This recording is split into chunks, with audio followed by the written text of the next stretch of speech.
I'd like to call the hearing to order.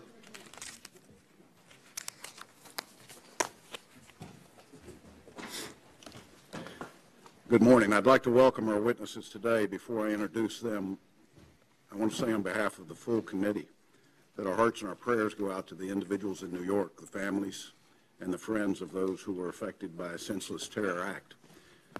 To most on this committee, we've come to expect this.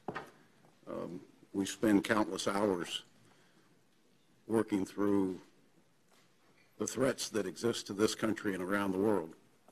And it's sad that we've come to the point where really nothing can happen that surprises us. But it's the responsibility of this committee to work hand in hand with our intelligence community to help to keep America safe by providing the tools that they need to accomplish their mission. We will continue to do that. As is the case that we're here today, and I welcome our witnesses, Colin Stretch, Vice President, General Counsel at Facebook, Sean Edgett, General Counsel at Twitter, and Kent Walker, Senior Vice President, General Counsel at Google. For several months now, the media has been fixated on the role that social media platforms played in spreading disinformation and discord during the 2016 elections. This is an opportunity for each of you to tell your respective stories and, if necessary, correct the record. My sense is that not all aspects of those stories have been told accurately. I'll note for the record that this committee is now having its 17th open hearing this year, and the 12th at which we'll be discussing Russia and Russia's activities. Today, I'm hopeful we can provide the American people with an informed and credible assessment of how foreign actors used your platforms to circulate lies and to agitate unrest during last year's elections. I'm also hopeful you'll share with us what your companies are doing to make it harder for foreign actors to use your platform's automated accounts and falsified stories to influence sentiment in the United States. Very clearly, this kind of national security vulnerability represents an unacceptable risk, and your companies have a responsibility to reduce that vulnerability. While we're on the topic of responsibility, I want to use this forum to push back on some narratives that have been sprung up around this subject. A lot of folks, including many in the media, have tried to reduce this entire conversation to one premise. Foreign actors conducted a surgical, executed covert operation to help elect a United States president. I'm here to tell you, this story does not simplify that easily. It is short-sighted and dangerous to selectively focus on one piece of information and think that that somehow tells the whole story. We've heard from the media how a series of, I quote, Russian-linked Facebook ads were specifically aimed at Michigan and Wisconsin during the lead-up to last year's presidential election, unquote. And that, quote, some of those ads targeted specific demographic groups in 2 states, unquote. The narrative here is that ads linked to Russia were targeted at pivotal states and directly influenced the election's outcome. What you haven't heard is that almost 5 times more ads were targeted at the state of Maryland than of Wisconsin. Maryland, which is targeted by 262 ads in comparison to Wisconsin's 55 ads. And Maryland was not up for grabs. It was a state that Democrat candidate carried by 26%. Of the 35 of the 55 ads targeted at Wisconsin ran prior to the Wisconsin primary, before there was an identified Republican candidate. And moreover, that not one of those 55 ads mentioned President Donald Trump by name, or that the key election state of Pennsylvania had fewer ads targeted at it than Washington, D.C., where 87% of the electorate voted for Hillary Clinton, or that the 3 most heavily targeted states in America, Maryland, Missouri, and New York, were all determined by at least 18-point margin, and 2 of them won by Hillary Clinton. One point the media has gotten correct is that more of these geographically targeted ads ran in 2015 than 2016.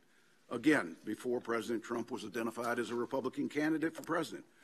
But some of the context surrounding the more than $100,000 worth of divisive ads on hot-button issues purchased by Russian actors is missing.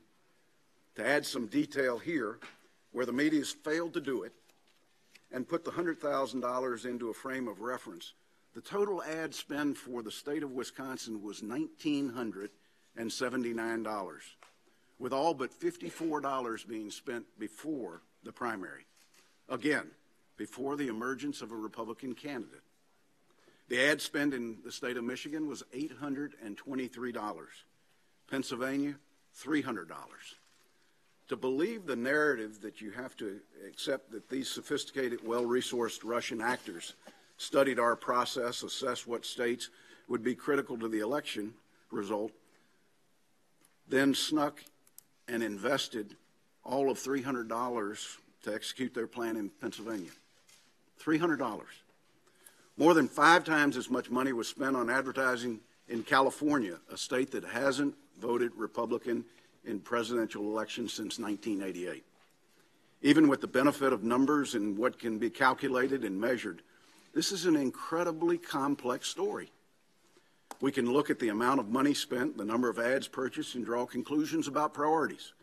We can look at the divisive content of the ads and the pages that they directed people towards, and the number of tweets and retweets and the manipulated search results, and drawing inferences about the intent of the information operation. What we cannot do, however, is calculate the impact that foreign meddling in social media had on this election, nor can we assume that it must be the explanation for an election outcome that many didn't expect. I understand the urge to make this story simple. It's human nature to make complex, manageable, find explanations and interpret things in ways that conform to your conclusions. But that's biased. Pointing to a state and saying that no ads ran there after the election doesn't prove intent or even motive. It just shows that no ads ran there after the election. This subject is complicated. There's a whole new vocabulary that comes with this stuff. Impressions are different than views. Views are different than clicks. But there's one thing that I'm certain of, and it's this. Given the complexity of what we've seen, if anyone tells you they've got this all figured out, they're kidding themselves. And we can't afford to kid ourselves about what happened last year and continues to happen today. That complexity, I'll note, is exactly why we depend on you for expert insight and reliable information. 60% of the U.S. population uses Facebook. A foreign power using that platform to influence how Americans see and think about one another is as much a public policy issue as it is a national security concern. Crafting an elegant policy solution that is effective but not overly burdensome demands good faith and partnership between companies and this committee. Just recently, on the basis of a more complete and sophisticated analysis, the original estimate that 10 million Americans were exposed to Russian origin content on Facebook was increased to 126 million. That tells me that your companies are just beginning to come to grips with the scale and the depth of the problem. That's encouraging, but know this.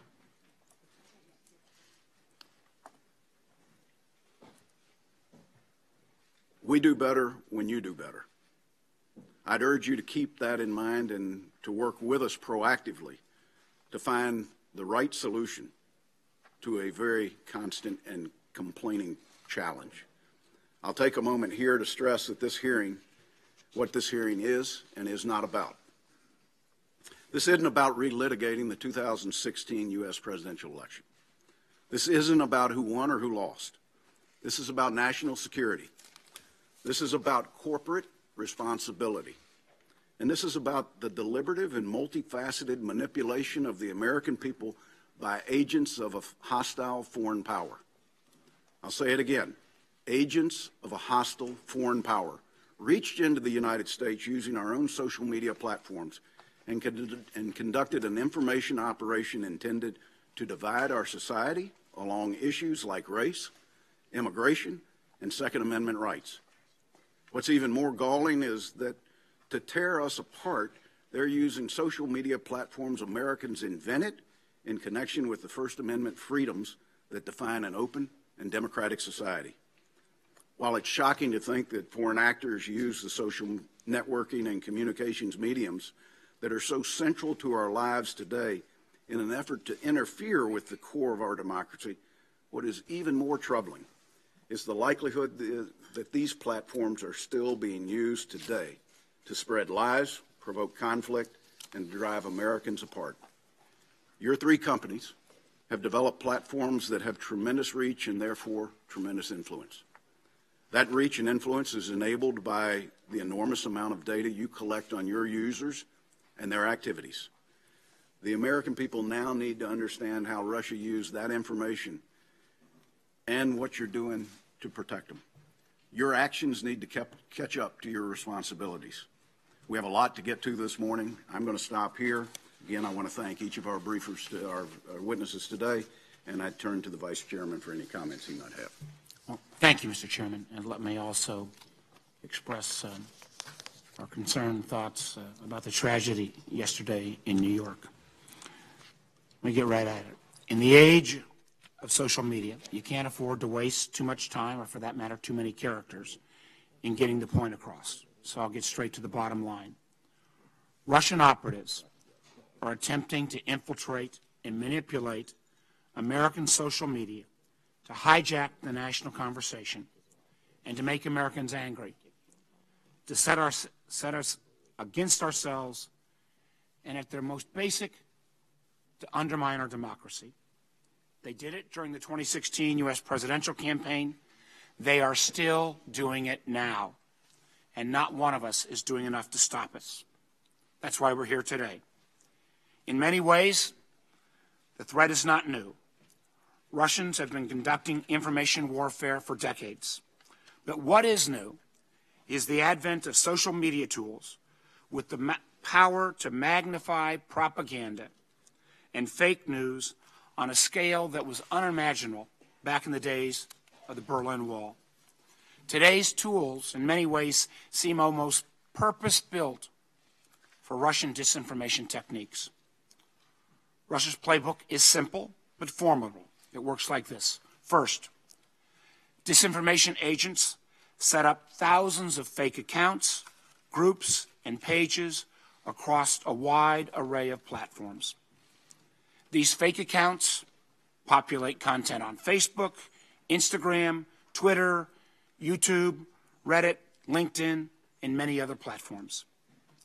Each of these fake accounts spend literally months developing networks of real people to follow and like their content, boosted by tools like paid ads and automated bots. Most of the real-life followers have no idea that they were caught up in these webs. These networks are later utilized to push an array of disinformation, including stolen emails, state-led propaganda like RT News and Sputnik, fake news, and divisive content. The goal is pretty simple, is to get this so-called news into the news feeds of many potentially receptive Americans and to covertly and subtly push those Americans in the directions the Kremlin wants to go. Someone who deeply respects the tech industry and who was involved in that industry for more than 20 years, it's taken me quite a bit of time, and I'm still learning, to truly understand the nature of this threat. Even I struggle to keep up with the language and the mechanics, the difference between bots, trolls, and fake accounts, how they generate likes, tweets, and shares, and how all these players and actions are combined into an online ecosystem. What is clear, however, is that this playbook offers a tremendous bang for the disinformation buck.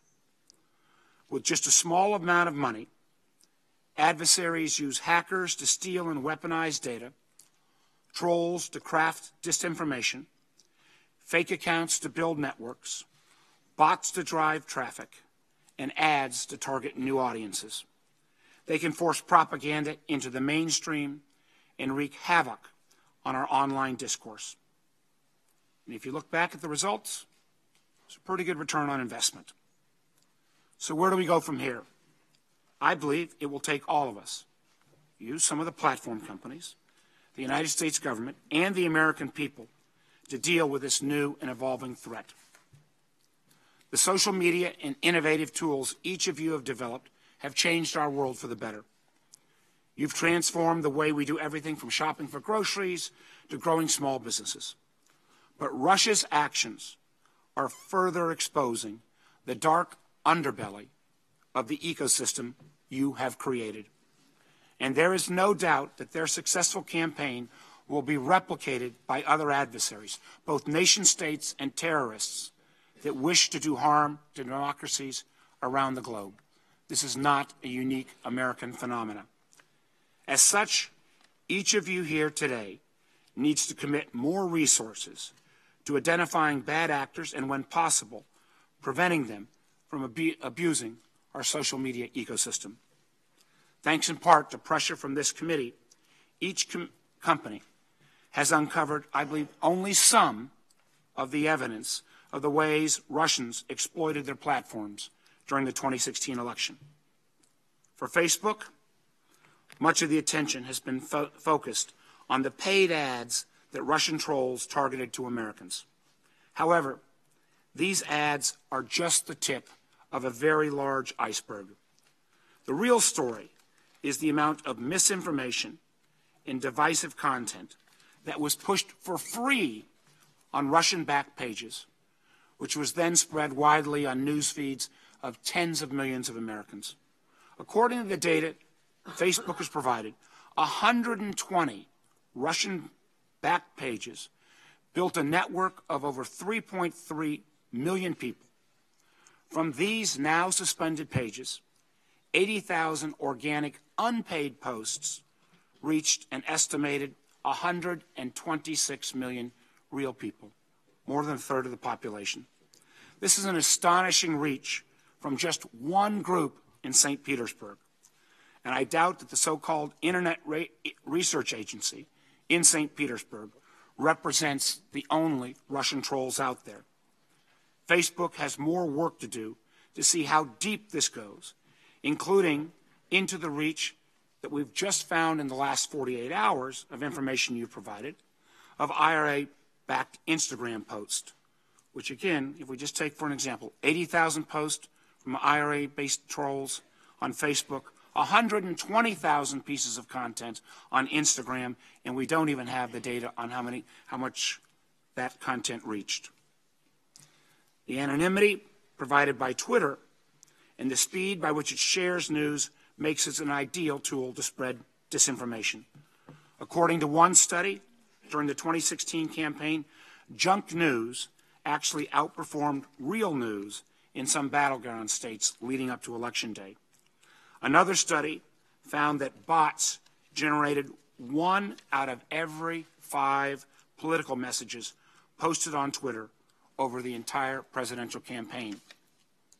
I'm concerned, sir, that Twitter seems to be vastly underestimating the number of fake accounts and bots pushing disinformation.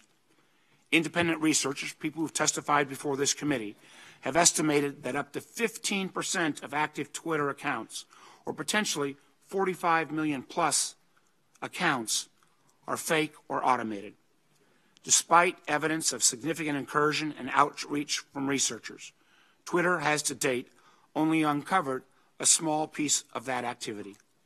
Although I will acknowledge that in the last few days, your numbers have gone from about 200 accounts to over 2,700 accounts, and again, I believe there's more to be done.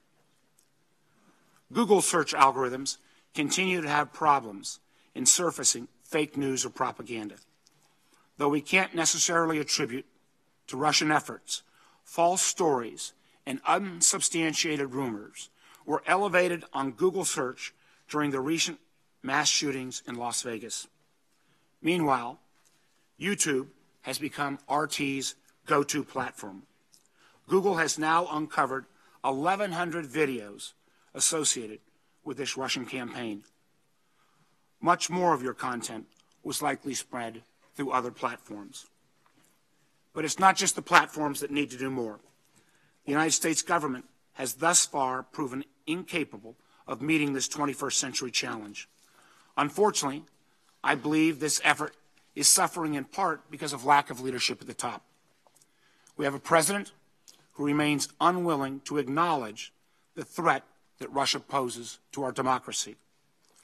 President Trump should stop actively delegitimizing American journalism and acknowledge and address this very real threat posed by Russian propaganda. I believe that Congress, too, must do more. We need to recognize that current law was not built to address these threats. I partnered with Senators Klobuchar and McCain on what I believe is the most light-touch legislative approach, which I hope all my colleagues on this panel will review. The Honest Ads Act is a national security bill intended to protect our elections from the foreign interference we all want to avoid. Finally, but perhaps most importantly, the American people also need to be aware of what is happening to our news feeds. We all need to take a more discerning approach to what we are reading and sharing and who we're connecting with online. We need to recognize the person at the other end of that Facebook or Twitter argument may not be a real person at all. The fact is that this Russian weapon has already proved its success and cost effectiveness. We can be assured that other adversaries, including foreign intelligence operatives and potentially terrorist organizations, have read this playbook and are already taking action. It's why we collectively must act. To our witnesses today, I hope you will detail what we saw in the last election, and most importantly, tell us what steps you will undertake for us to get ready for the next one. We welcome your participation and encourage your commitment to addressing this shared responsibility. Thank you, Mr. Chairman. Thanks, Senator Warner. I'd like to notify members we will have 7-minute rounds today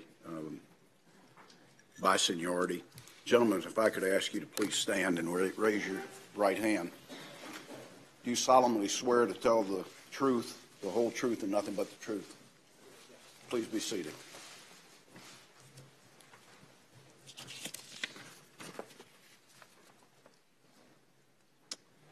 Ms. Stretch, we're going to recognize you, then Mr. Edgett, then Mr. Walker. Ms. Stretch, the floor is yours. Chairman Burr, Vice Chairman Warner, and distinguished members of the committee, thank you for this opportunity to appear before you today. My name is Colin Stretch, and since July 2013, I've served as the General Counsel of Facebook.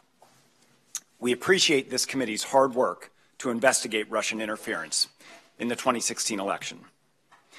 At Facebook, our mission is to create technology that gives people the power to build community and bring the world closer together. We are proud that each of you uses Facebook to connect with your constituents, and we understand that the people you represent expect authentic experiences when they come to our platform to share and connect. We also believe that we have an important role to play in the democratic process and a responsibility to protect it on our platform. That's why we take what's happened on Facebook so seriously. The foreign interference we saw during the 2016 election is reprehensible. That foreign actors hiding behind fake accounts abused our platform and other internet services to try to sow division and discord and to try to undermine our election process is directly contrary to our values and everything we stand for. Our goal at Facebook is to bring people closer together. These foreign actors sought to drive people apart. In our investigation, which continues to this day, we have found that these actors used fake accounts to place ads on Facebook and Instagram that reached millions of Americans over a 2-year period, and that those ads were used to promote pages, which in turn posted more content. People shared these posts, spreading them still further. Many of these ads and posts are inflammatory. Some are downright offensive. We know that much of this content is particularly hurtful to members of the Facebook community that engaged with this content believing it was authentic. People should believe content on Facebook is authentic, and should not have to worry that they are being exploited in a cynical effort to prey on painful fault lines in our society in order to inflame discourse in this country. In aggregate, the ads and posts we are here today to discuss were a very small fraction of the overall content on Facebook, but any amount is too much. All of these accounts and pages violated our policies, and we removed them. Going forward, we are making significant investments.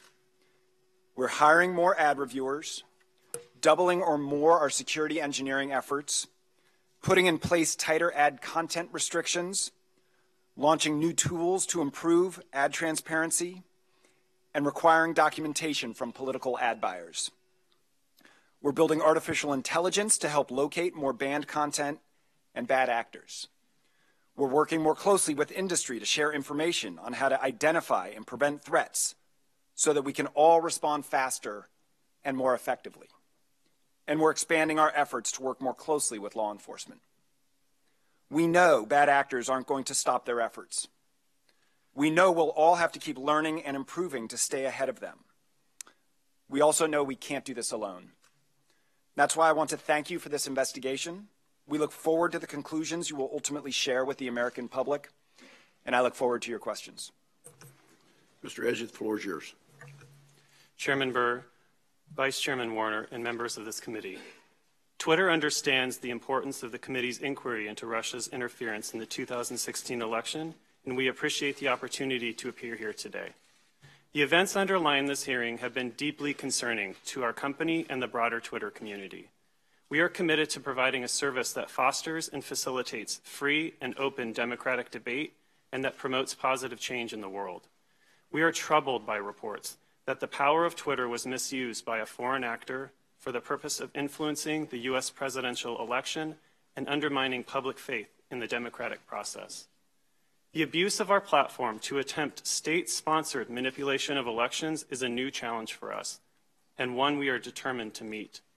Today, we intend to show the committee how serious we are about addressing this new threat by addressing the work we are doing to understand what happened and to ensure that it does not happen again. At the time of the 2016 election, we observed and acted on instances of automated and malicious activity. As we learned more about the scope of the broader problem, we resolved to strengthen our systems going forward. Elections continue all the time, so our first priority was to do all we could to block and remove malicious activity from interfering with our users' experience. We created dedicated teams within Twitter to enhance the quality of information our users see and to block malicious activity whenever and wherever we find it. Those teams continue to work every day to ensure Twitter remains a safe, open, transparent, and positive platform. We have also launched a retrospective review to find Russian efforts to influence the 2016 election through automation, coordinated activity, and advertising. While that review is still underway, we have made the decision to review and share what we know today in the interest of transparency and out of appreciation for the urgency of this matter. We do so recognizing that our findings may be supplemented as we continue to work with the committee staff and other companies, discover more facts, and gain a greater understanding of these events. My written testimony details the methodology and current findings of our retrospective review in detail. We studied tweets from the period September 1st to November 15th, 2016. During that time, we did find automated and coordinated activity of interest. We determined that the number of accounts we could link to Russia and that were tweeting election-related content was comparatively small, about 1/100% of total Twitter accounts at the time we studied. 1/3% of the election-related tweets people saw came from Russian-linked automated accounts. We did, however, observe instances where Russian-linked activity was more pronounced and have uncovered more accounts linked to the Russian-based Internet Research Agency as a result of our review. We have also determined that advertising by Russia Today and 7 small accounts was related to the election and violated either the policies in effect at the time or that have since been implemented. We have banned all of those users as advertisers, and we will donate that revenue to academic research into the use of Twitter during elections and for civic engagement. We are making meaningful improvements based on our findings. Last week, we announced industry-leading changes to our advertising policies that will help protect our platform from unwanted content. We are also enhancing our safety systems, sharpening our tools for stopping malicious activity, and increasing transparency to promote public understanding of all of these areas. Our work on these challenges will continue for as long as malicious actors seek to abuse our system and will need to evolve to stay ahead of new tactics. We have heard concerns about Russia's actors' use of Twitter to disrupt the 2016 election and about our commitment to addressing that issue. Twitter believes that any activity of that kind, regardless of magnitude, is unacceptable, and we agree that we must do better to prevent it. We hope that our appearance today and the description of the work we have undertaken demonstrates our commitment to working with you, our industry partners, and other stakeholders to ensure that the experience of 2016 never happens again. Cooperation to combat this challenge is essential. We cannot defeat this evolving shared threat alone. As with most technology-based threats, the best approach is to combine information and ideas to increase our collective knowledge. Working with the broader community, we will continue to test, to learn, to share, and to improve so that our product remains effective and safe. I look forward to answering your questions. Thank you, Mr. Edgett. Mr. Walker, the floor is yours. Thank you very much, Chairman Burr, Vice Chairman Warner, members of the committee, for the opportunity to speak with you today. My name is Kent Walker. I'm Senior Vice President and General Counsel at Google. I oversee our legal, our policy, our trust and safety, and our Google.org teams. I've worked at the intersection of technology, security, and the law for over 25 years, starting my career as an Assistant U.S. Attorney for the U.S. Department of Justice, focused on technology crimes. Let me start my conversation with you today by joining the earlier comments, acknowledging the victims and the families of the awful attack in New York yesterday. As a New York employer, we know how strong and tough New Yorkers are, and we look forward to doing anything we can to help. Turning to the issues before the committee today, Google believes that we have a responsibility to prevent the misuse of our platforms, and we take that very seriously. Google was founded with a mission of organizing the world's information and making it universally accessible and useful. The abuse of the tools and platforms we build is antithetical to that mission. Google is deeply concerned about attempts to undermine the democratic elections. We are committed to working with Congress, law enforcement, others in our industry, and the NGO community to strengthen protections around elections, to ensure the security of users, and to help combat disinformation. We recognize the importance of this committee's mandate, and we appreciate the opportunity to share information and talk about solutions. Of course, disinformation and propaganda campaigns aren't new and have involved many types of media and publications over the years. And for many years, we've seen attempts to interfere with our online platforms. We take these threats very seriously. We've built industry-leading security systems, and we've put those tools into our consumer products as well. Back in 2007, we launched the first version of our Safe Browsing tool, which helps protect users from phishing, malware, and other attacks. Today, Safe Browsing is used on more than 3 billion devices worldwide. If we suspect that users are subject to government-sponsored attacks, we warn them about that. And last month, we launched our Advanced Protection Program, which helps protect those at greatest risk of attack, like journalists, business leaders, and politicians. We face motivated and resourceful attackers, and we are continually evolving our tools to stay ahead of ever-changing threats. Our tools don't just protect our physical and network security, but they also detect and prevent attempts to manipulate our systems. On Google News, for example, we use fact-check labels to help users spot fake news. For Google Search, we have updated our quality guidelines and evaluations to help surface more authoritative content from the web. We've updated our advertising guidelines as well to prohibit ads on sites that misrepresent themselves. And on YouTube, we employ a sophisticated spam and security breach detection system designed to detect anomalous behavior and catch people trying to inflate view counts of videos or numbers of subscribers. And as threats evolve, we will continually adapt in order to understand and prevent new attempts to misuse our platforms. With respect to the committee's work on the 2016 election, we've looked across our products to understand whether government-backed entities were using our products to disseminate information in order to interfere with the U.S. election. While we did find some deceptive activities on our platform associated with suspected government-backed accounts, that activity appears to have been relatively limited. Of course, any activity like this is more than we would like to see. We've provided the relevant information to the committee, have issued a public summary of the results of our review, and we will continue to cooperate with the committee's investigation. Going forward, we will continue to expand our use of cutting-edge technology to protect our users, and we'll continue working with governments to ensure that our platforms aren't abused. We will also be making political advertising more transparent, easier for users to understand, and even more secure. In 2018, we'll release a transparency report showing data about who is buying election ads on our platform and how much money is being spent. We'll pair that transparency report with a database available for public research of election and ad content across our ads products. We're also going to make it easier for users to understand who bought the election ads they see on our networks. Going forward, users will be able to easily find the name of any advertiser running an election ad on Search, YouTube, or the Google Display Network through an icon on the ad. We'll continue enhancing our existing safeguards to ensure that we permit only U.S. nationals to buy U.S. election ads. We already tightly restrict which advertisers can serve ads to audiences based on political leanings.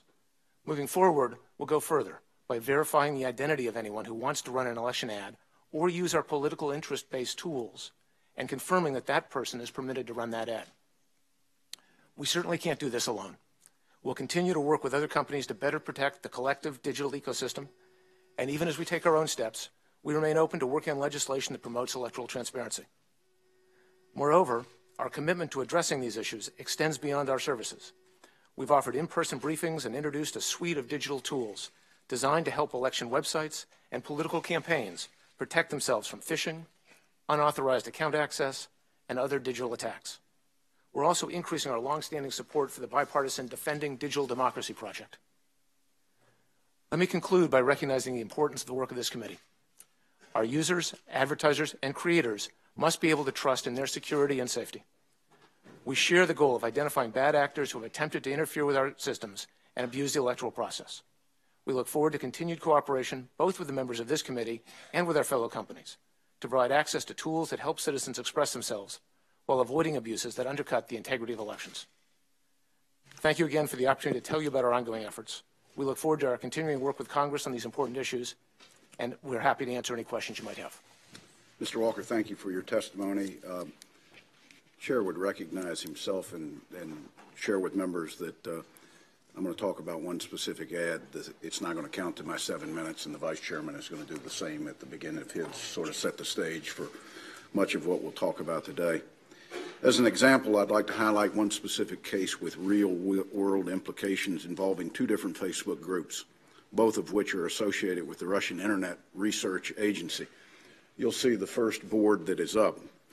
First group's called The Heart of Texas, with over 250,000 followers. This account promoted pro-Texas causes and included posts many would characterize as anti-immigration or anti-Muslim. The tagline for this group is referenced in the top left-hand corner of the first chart is Texas, homeland of guns, barbecue, and your heart, with the words time to secede emboldened on the Texas flag. Turning to the second group, which is in the bottom right hand, is called the United Muslims of America, with over 328,000 followers. This account claimed to be pro-Islamic themes. The tagline for this group is referenced in the bottom right corner of the first chart is I'm a Muslim and I'm proud. So if I could have the second board up. The Heart of Texas group created a public event on Facebook to occur at noon, May 21st, 2016, at the Islamic Center in Houston, Texas, to stop, quote, to stop the Islamization of Texas, unquote. The same group then placed an advertisement on Facebook to promote their event with over 12,000 people viewed. Turning to the second group, it's called the United Muslims of America, with over 328,000 followers. This account claimed to push pro-Islamic themes.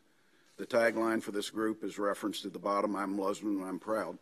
The United Muslims of America subsequently created an event on Facebook to occur at noon, May 21st, 2016, at the Islamic Center in Houston, Texas, to, I quote, save Islamic knowledge. Same time, same place as the Heart of Texas event. The group then placed an advertisement targeting people in Houston, Texas area to promote their event to support the Islamic Center. More than 2,700 people viewed this ad. And if I could have the third board.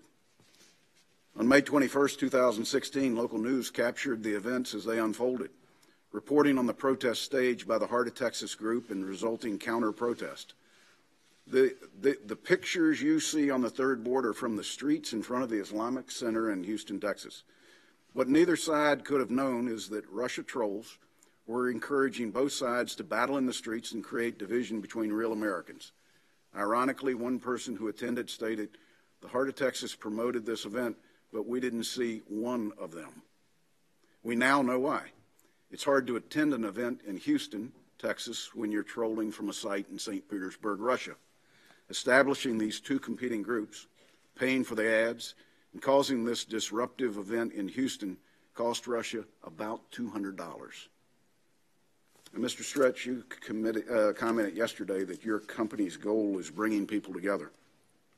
In this case, people were brought together to foment conflict, and Facebook enabled that event to happen. I would say that Facebook has failed their goal. From a computer in St. Petersburg, Russia, these operators can create and promote events anywhere in the United States and attempt to tear apart our society. I'm certain that our adversaries are learning from the Russian activities and even watching us today. Simply put, you must do better to protect the American people and, frankly, all of your users from this kind of manipulation. My time can start now. I have one simple question, yes or no, from each of you. I'll start with Mr. Stretch and work my way to your left. The Federal Election Campaign Act prohibits any foreign national from spending funds in connection with any federal, state, or local elections in the United States. Doesn't this law prohibit your publication of this content? Mr. Stretch? Prohibit publication of the content we've seen. Does FEC law apply to Facebook? Certainly, FEC law, yes, applies to. It prohibits foreign dollars influence an election. It prohibits foreign actors from using really any medium, including Facebook, to influence a U.S. election. So FEC law applies to Facebook? Yes, it does. Mr. Edgett? It applies to Twitter as well. Applies to Twitter. Mr. Walker? Yes, sir. Great. The prevalence of social media use among military members who spend so much time outside the country, deployed, away from friends, away from family, seems a likely target for foreign intelligence agencies who want to collect details on U.S. force movements, deployments, and other sensitive insight. Do you monitor your platforms for indications that your users in the U.S. military are targeted in any way? Mr. Stretch? Senator, yes, and I would say that sort of security work really falls into the traditional cybersecurity work that we've long been focused on. We've had a threat intelligence team for years now that has been focused on tracking foreign actors, and it's exactly that sort of threat that we believe has historically been an area of focus for our adversaries and likewise an area of focus for us on the defensive side. Mr. Edgett? Yeah, similar to Mr. Stretch, we've been focused on that type of threat for years. We're also focused on education on the other side and helping law enforcement and military personnel understand how to use Twitter and both its benefits and its risks. Mr. Walker? We've been looking at cyber espionage for some years, and so this is all in focus. Because we're not a social network, we may not have as much visibility as to whether individual users of our service are veterans or not, but that would certainly be an area of concern. These questions are for Facebook, Mr. Stretch. In a blog published September 6, 2017, Alex Stamis, Facebook's chief security officer, wrote that the company had discovered about 3,000 political ads that were paid for through 470 fake accounts and pages that likely operated out of Russia. Facebook shut down these accounts on the grounds that they were inauthentic. Had these accounts not violated Facebook's prohibition against fake accounts, would they have been shut down? Senator, many of them would have, because many of them violated other policies related to the type of content that's permitted on the platform. The authenticity issue is the key. Referring to the content you surfaced earlier, it's pains us as a company, it pains me personally to see that that our platform was abused in this way. People in this country care deeply about issues of public concern, and it's one of the strengths of our country that people are so willing to speak freely about them. The fact that foreign actors were able to use our platform to exploit that openness is a deeply painful lesson for us, and one we're focused on learning from going forward. Does it trouble you that it took this committee to get you to look at the authentic nature of the users and the content? Senator, we are certainly troubled, I'd say more than troubled, by the evidence of abuse of our platform during 2016, and we're certainly grateful for the committee's investigation and the attention you're bringing to this issue. We think it's very important. We do believe that it's a larger issue than any one company, and we believe that going forward there are opportunities not just for us to do better, but for us to work together to make sure we're all addressing this threat appropriately. What characteristics would indicate that an account or page is likely operated out of Russia? There are a number of characteristics that can signal potential location. The most obvious one that is typically the most reliable is location information that's transmitted by the user's browser when they access Facebook. It's also the most easily manipulable. There are many other signals that similarly will suggest location, but because of the way the internet is architected, can also be faked. Our job is to look not just for the signals that are in plain sight, but understand how they can be manipulated and look for patterns of activity that reveal efforts to abuse our platform that are shrouded both geographically and in other ways. Mr. Edgett, your vice president at Twitter stated that Twitter is expanding its team and resources and building new tools and processes to combat automated Twitter accounts or bots. What is Twitter's process for identifying a bot? We have a lot of data behind sort of the things you see on Twitter that looks at the activity of an account. And remember, there are hundreds of millions of accounts. The activity of account as it relates to other accounts. So as you or I, Senator, tweet, our activity looks pretty normal. As an automated account tweets thousands of times an hour or logs in thousands of times a day, that looks pretty suspicious. So our technology is looking for that anomaly that differentiates sort of normal accounts from automated accounts. But spammers and bad actors are getting better at making themselves look more real. So what percentage of accounts on Twitter are actually bots and not real people?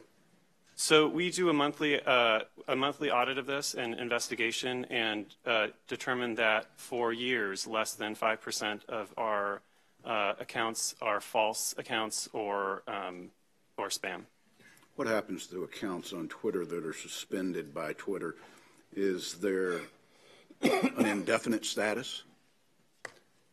Once we suspend an account, especially an automated account, they're typically permanently banned from the platform. And we also do work to link those accounts with new accounts that may pop up. So the more we investigate and look into this and build the web of information around the signals we're seeing from these accounts, the better we get at linking those accounts and stopping them before they get on the platform. My time has expired, but I'm going to ask you to submit in writing for the record Twitter's assessment of why independent assessments of the number of bots on Twitter consistently are higher than the 5% that you've stated today, if you would provide that for the record. Happy to provide that for the record and address it today.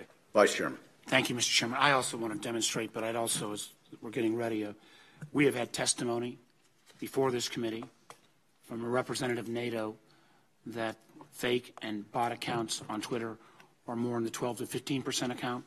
A vast number of research studies, 320 million active Twitter accounts. Even if you assume 10%, you're still talking 30+ million potential accounts that could be misused and abused. If we could put up the chart here, this is another example of how people are kind of lured in. First ad is an ad that's pretty benign. It's obviously targeted towards Christians. It's a Army of Jesus Facebook ad. 217,000 followers. You like that page, and here's what happens. You would get a series of, for the most part, relatively benign Bible quotes or other items. This ad appeared in October of 16. At late October, early November, suddenly this benign site, in addition to your Bible quotes, suddenly we're getting these other posts, not paid ads, but posts from this organization. This message, obviously the bottom one would have gone to the 217,000 followers. We have no idea how many times it was liked or shared with other individuals.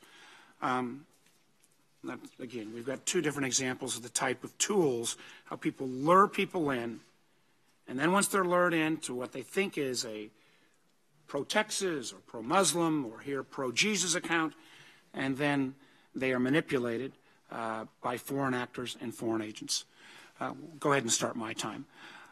First of all, I hear all your words, but I have more than a little bit of frustration that many of us on this committee have been raising this issue since the beginning of this year. And our claims were frankly blown off by the leaderships of your companies, dismissed, said there's no possibility, nothing like this happening, nothing to see here. Bothers me, if you're really committed to trying to work with us to resolve this, that it took until this committee continually went at you, and it was July and early August when you made your first presentations. And candidly, your first presentations were less than sufficient and showed, in my mind, a lack of resources, a lack of commitment, and a lack of genuine effort. Candidly, your companies know more about Americans in many ways than the United States government does. And the idea that you had no idea of any of this was happening strains my credibility. So my first question is this, and I want a yes or no answer, not a filibuster. Will you commit to continue to work with this committee to provide additional information and additional documents as needed as we continue to explore this challenge and threat on a going forward basis? We go right down the line. Mr. Stretch? Yes. Mr. Stretch? Absolutely. Mr. Walker? Absolutely. Next. One of the things that I continue again, and I will commend you here, that from our friends at Facebook, you identified 470 accounts, 3,000 ads. And most of the work, at least it appears to me from at least Twitter and Facebook, has all been derivative of that initial data dump. And again, this is a yes or no question. Do you believe that any of your companies have identified the full scope of Russian active measures on your platform? Yes or no? Senator, our investigation continues. So I would have to say no, certainly not with certainty. Mr. Regent? No, and we're still working on this. Mr. Walker? I believe we have done a comprehensive investigation, but as Mr. Stretch says, these are ongoing issues and we continue to investigate. Let me start again with Facebook here. You've identified 470 accounts from one troll farm in St. Petersburg. There have been plenty of press reports of other troll farms in Russia. There have been reports of other activities that were Russian-controlled in Central Europe and Eastern Europe.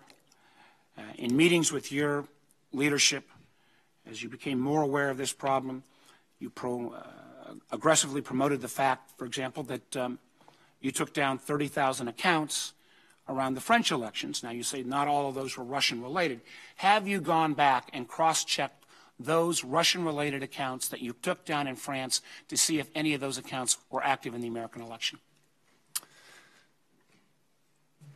Senator, the 30,000 accounts that we took down in... The accounts that were related to Russian accounts that you took down, your leadership, in fact, bragged about how proactively you were in the French election process. Did you check those accounts to see if any of them were active in the American elections? Senator, the system that ran to take down those accounts, which were fake accounts of really all type and for any purpose, is now active worldwide. Have and is you, operated? just please answer my question. Have you reviewed the accounts you took down in France that were Russian-related to see if they had played any role in the American election? Senator, I apologize. I'm trying to answer the question. Well, the answer is yes or no. I don't want a long explanation. I want to know, have you done, because I've been signaling this to you for some time. Yeah. We wanted to make sure that you would review those accounts. We wanted to make sure what the 470 accounts that paid for the 3,000 ads, you said these were all accounts except for one that were paid for in rubles. Did you even run those accounts to see if any of those accounts were paid for with dollars or euros or other currencies? Senator, let me try to state it no? absolutely. So we have, Mr. and we Stretch, continue. Yes or no? Yes, we are looking and have looked at every possible indication of Russian activity in the 2016 election, and the investigation continues. Sir, that includes any evidence we've identified from those 38,000 accounts, as well as a number of all those accounts have been run. That database has been run to see if any of those accounts were active in the United States. I will have to come back to you on that, Senator. Sir, we've had this hearing scheduled for months. I find your answer very, very disappointing. On the question of, we just discovered, and I appreciate this, you had 80,000 views in terms of Russian views on Facebook. We now discover in the last 48 hours, 120,000 Russian-based posts on Instagram. Have you done any of the similar analysis on those 120,000 posts? We know the 80,000 ended up reaching 126 million Americans. Have you done that same analysis on the 120,000 posts on Instagram? Yes, Senator, we have. And how many Americans did those touch? The data on Instagram is not as complete, but the data that we do have indicates that beginning in October of 2016, those Instagram posts reached an additional 16 million people, in addition to the 126 million people that we identify.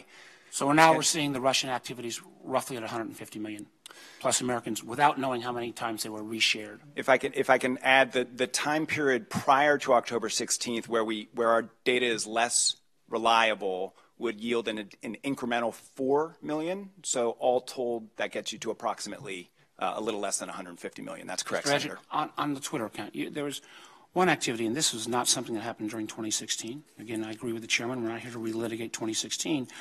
But there was a fake Tennessee Republican account, 10 GOP. The irony was this account had 154,000 followers. The real Tennessee GOP party had 13,400 followers, I believe, based on your numbers. I find very interesting. There have been some people who've said, well, people should be able to spot these fake accounts. Well, if they're able to spot these fake accounts, you had the president's communications director retweeting this account, Kellyanne Conway. You had the president's son, Donald Trump Jr., retweeting this account.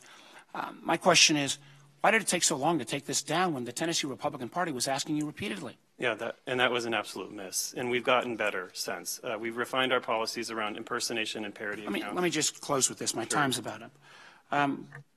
We've looked on this subject on political information and disinformation, but the same way that these bots and trolls and click farms and fake pages, groups, algorithm gaming can be used in politics, these same tools can and have been used, I believe, to assist financial frauds around stock schemes. I think there is a lot of this activity in broad-based digital advertising. I think we've seen some of this in schemes to sell counterfeit prescription drugs, as well as the ability to encourage folks to download malware. I believe this is a real challenge, and to get this right, we're going to need your ongoing cooperation. Thank you, Mr. Chairman. Senator Risch. Thank you. Gentlemen, thank you for coming today. By now, it's probably pretty obvious to everyone that this committee has spent lots and lots and lots of time on this, both as it relates to the election and on these kinds of things not related to the political process here in the country. But we have spent a lot of time, and I think have been able to reach some conclusions on this. No one's exempt. I come from a state that's a lot smaller, Idaho.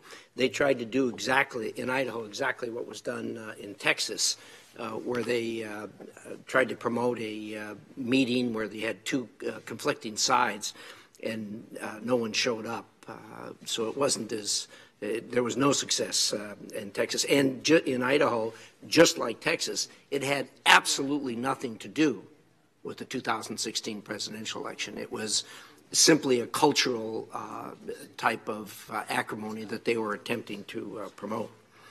The chairman talked about the news reports that allege that the Russians use social media to promote a particular candidate, and may even, some of those suggest that they changed the result of the election. But this whole thing goes a lot deeper than that. One of the things we've discovered, and I think you probably are aware of this, that you can't look at those ads and say, okay, they were all promoting one particular candidate. There were ads going both ways, for and against both candidates by the Russians. And that's, I'm going to get back to that in just a second. But the other thing that I think that we've come to the conclusion on, and very early, is the U.S. isn't the only ones that have suffered from this. The Europeans, France, Austria, Germany, just amongst others, have suffered from the exact same thing, and that is Russian attempted interference with their domestic affairs. I put a section in the sanctions bill, the Iran, Russia, North Korea sanctions bill, that requires the executive branch to do a study on this, on the effect in Europe, because they were much more overt in Europe than they were here. Most of the work they did here was covert, and probably because in European countries there is actually a fair amount of Russian sympathy where they can mobilize these people. Not so much here in the United States. Obviously some, but not nearly what there is there. So I want to come at this from a little different perspective. The 2016 elections got a lot of the politicians riled up because it went after the political process. But my conclusion is, and I think most people here would agree with me, that, and indeed Senator Warner referred to this, that this is a lot deeper than just the elections. There are a lot of things that the Russians are trying to do, and not just inject themselves into the electoral process. It seems to me that after you step back and look at this and say, what's going on here? What is the motivation? What are they doing? I always look at something from an objective standpoint. What is their objective? What are they trying to accomplish? And you walk away from it just shaking your head, because we Americans don't think the same way they think about promoting our country. So the conclusion I've reached is that the Russians are doing what they've done all along, long before your technology even existed, and that is trying to sow discord, simply trying to sow discord. And so my question to each of you is, have you tried to analyze what the Russians were trying to accomplish here, not only in the 2016 elections, but in these other kinds of ads with the discord? Or your personal views on that, whether they've, what they're trying to accomplish. Mr. Stretch? Senator, it's very difficult for us to ascribe motive. It's, I think, why this committee's work is so important. We've tried to provide you as much information as we can, and we hope that with your visibility into other sources of information, you will be able to help the American people have a better assessment of what the motive is. We think that'll help all of us do better to prevent this sort of activity in the future. Would you agree with me that the motive isn't obvious here, given the difference in the way they handle these things? Yes, I would agree with that. Yeah. Mr. Agee? I would agree with that as well. I mean, based on what we've seen, the advertisements from Russia today, the types of content that was being put out by the IRA, also the automated account content, looks as if it's merely focused on divisiveness. But we're still investigating this issue and look forward to working with this committee to help put the whole picture together. Mr. Walker? The large majority of the material we saw was on the socially divisive side rather than direct electoral advocacy, yes. And that has really been the focus of the media, that, oh, this was all about the 2016 election. You agree with me that this is much broader than that and is, as you say, divisive, aimed at divisiveness or aimed at discord. Would you all agree with that? Yeah, and that's a problem we're trying to tackle every day. Mr. Stretch, you agree with that? Yes, I would agree, and note that the time period in question and the activity we saw even continued after the election. Mr. Walker?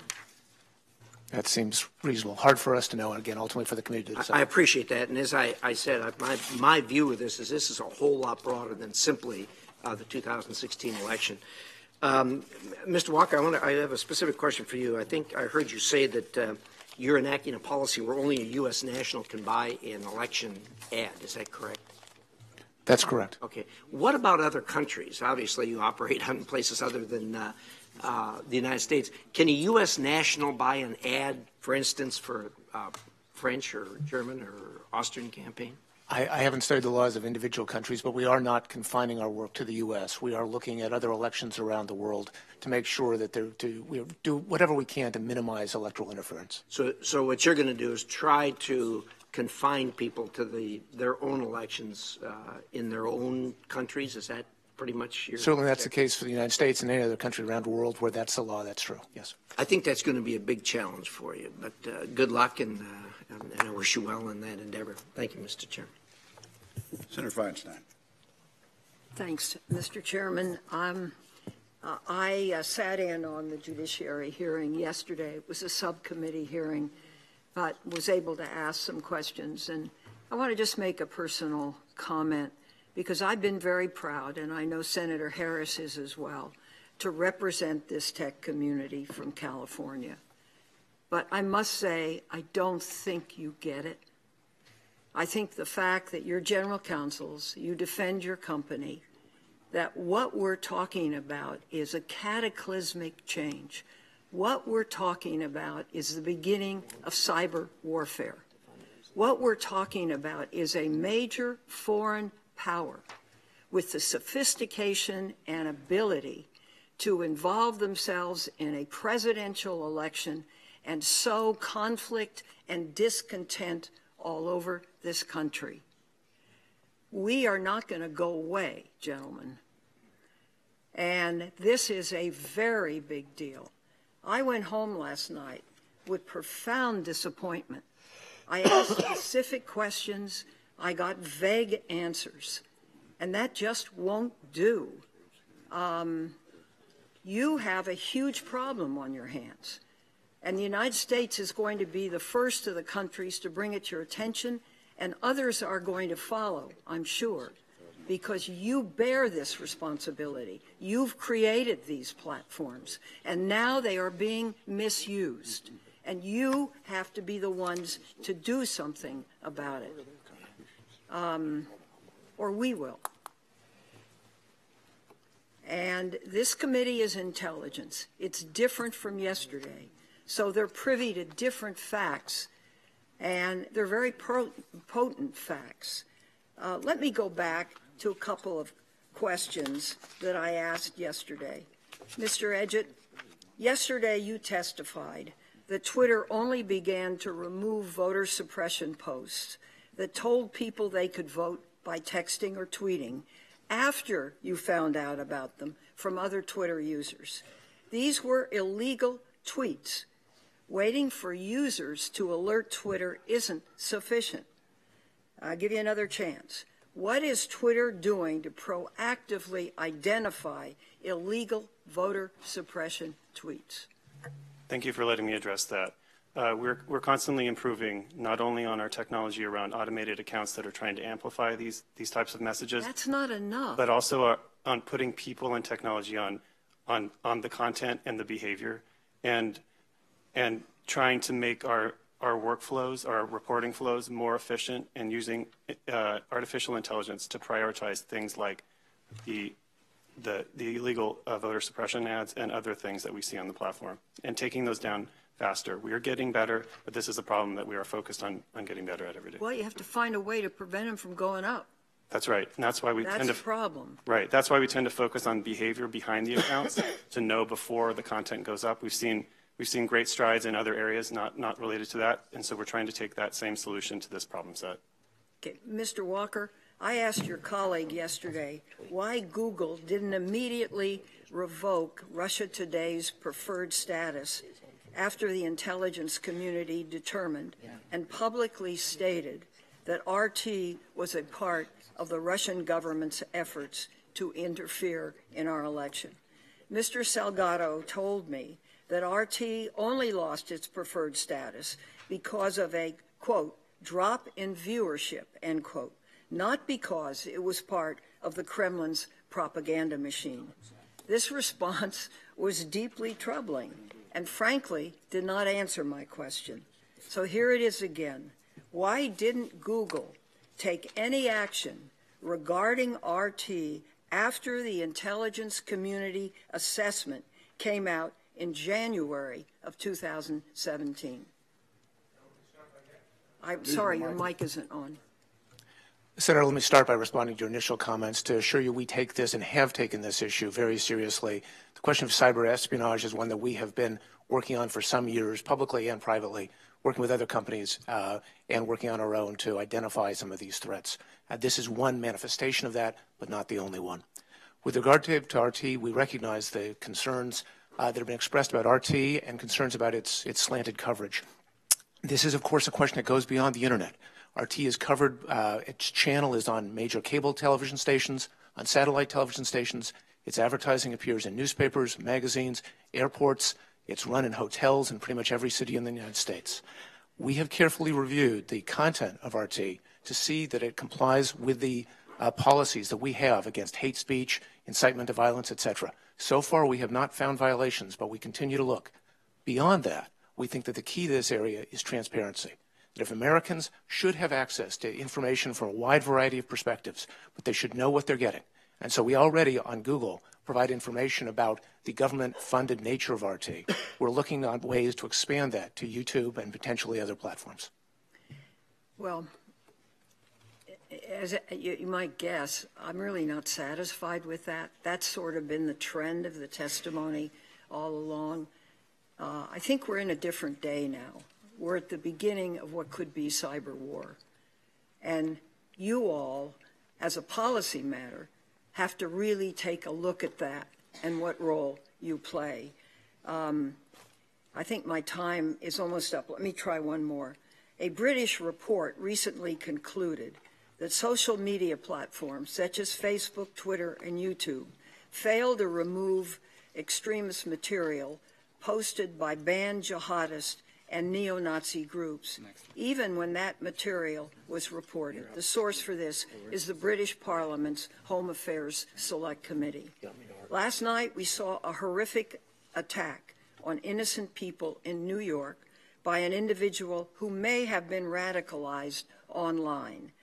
We know one person who is Anwar al-Awlaki, 75,000 hits, the major radicalizer in the United States on the Internet.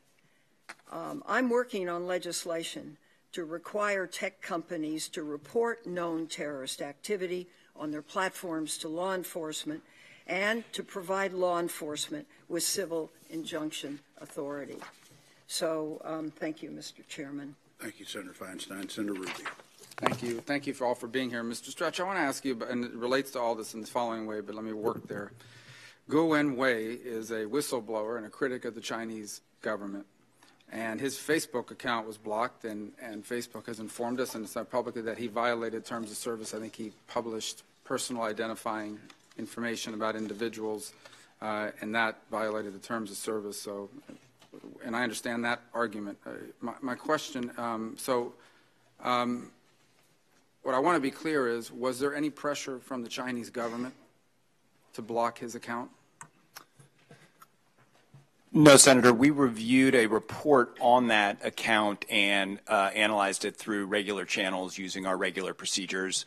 The blocking was not of the account in its entirety, but I believe was of specific posts that violated our policy. So you can testify today that you did not come under pressure from the Chinese government or any of its representatives or people working for them to block his account or to block whatever it is you blocked.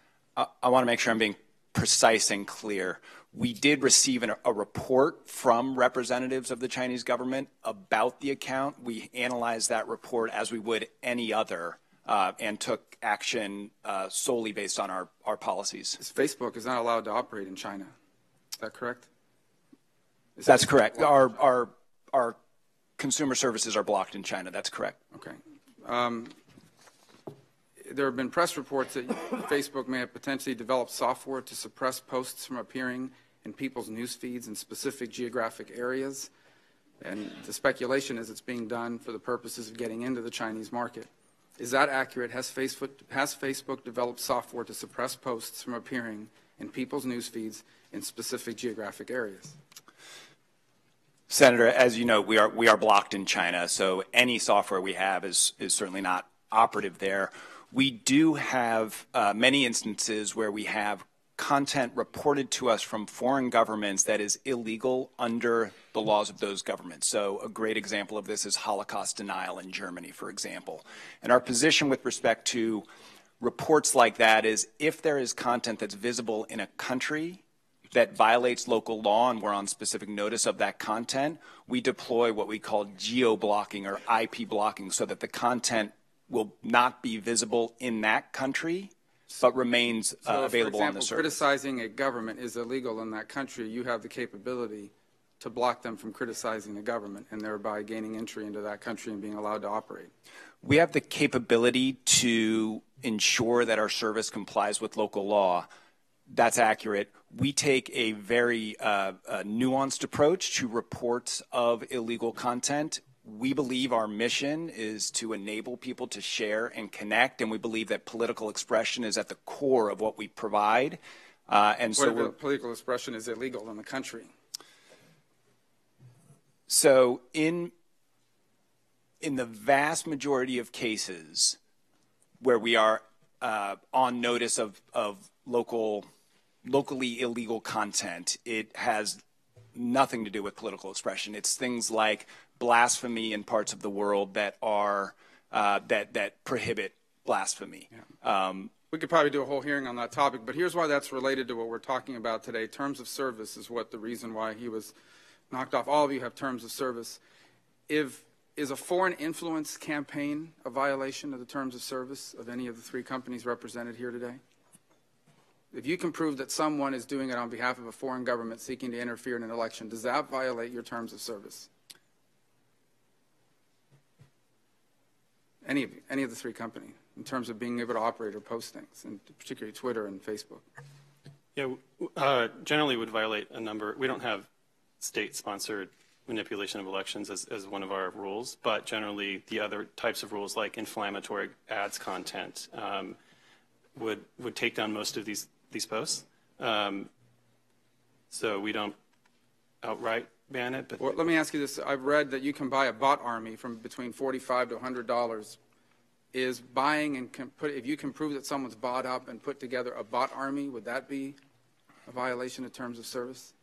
Those would violate our terms of service around the use of automated accounts, and those are the things that we're catching every day. We're blocking 450,000 suspicious logins a day. We're challenging 4 million accounts every week to make sure that they're actually real people. But we have terms of service around. I didn't get an answer on the face. Is that a violation of terms of service to buy for a foreign influence campaign or to put together a bunch of fake ads and put them together? That campaign violates our terms and our policies in a number of ways, and we do not permit automated means for accessing the site. So using the bots likewise would be a violation. Okay. What about, you said, so if someone goes on and posts social security number and date of birth of an individual, that's a violation of terms of service, correct? For Facebook it is, yes. I imagine for all the platforms. Of course. What about if someone goes online and posts classified information illegally obtained that threatens the lives of individuals or methods or potentially disrupts the ability to disrupt a plot that can endanger the lives of people? Is posting that online or posting that in one of your platforms a violation of terms of service? It happens sometimes. I don't know if you're aware of it, but they... Yeah, we work with law enforcement all the time on matters like that and balance free speech rights, obviously, with those of obviously an imminent threat we would take very seriously and act on right away. I guess my point is personal identifying information is illegal to post it, right? It threatens someone's identity. It's also illegal to steal and reveal classified information. And I'm just curious if that's also a violation of terms of service, since the fact it could have real-life implications on individuals who could be compromised because of that release. Do we have any evidence that Russian accounts uploaded U.S. voter registration data and used it in conjunction with custom audiences to target specific voters by name? Do any of you have any information that registered voter data was uploaded and used to customized advertising or messaging to individual voters? We haven't seen evidence of that so far. The same is true for Facebook. And my last question is, the scope of this was not limited to 2016 or even the presidential race. As an example, I think with the help of some of the companies here, we've identified Being Patriotic, LGBT United, United Muslims of America, Stop AI, Heart of Texas, all were used to attack my campaign during the primary. What's interesting, though, is on the 3rd of July and on the 8th of August, after the primary, but when I chose to run for re-election, one of those, LGBT United, attacked again.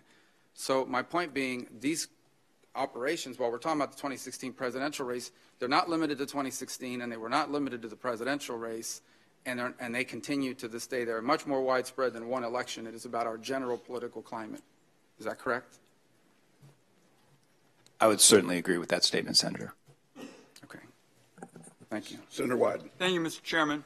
With the current fascist leadership of Russia enthusiastically undermining our democracy, America must defend the values that made us great and aggressively confront this espionage and the enemies that sponsor it. The tools of the espionage range from political ads to issue ads, sock puppets to fictional news stories, and from rallies to protests to marches, all presented under false pretenses. While the Supreme Court has ruled that Congress may place some limits on strictly political advertising, the other activities I just mentioned are beyond the reach of government and government regulation in a free society. To fight back against this espionage, Americans have to rely on our marketplace of ideas and the institutions that support it. Gentlemen, today, you three represent those institutions.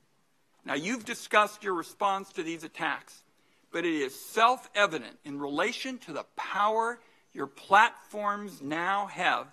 In the past election, you failed.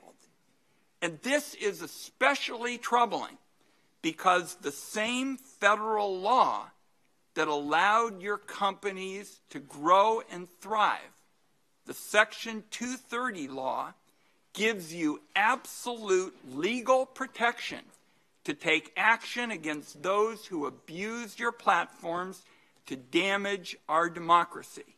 The same algorithms that power your companies can be used to identify the behavior indicative of these attacks, including fake accounts and fake news stories, and identify the source of money purchasing your ads. Now, I'm of the view ads are a small part of a much bigger problem.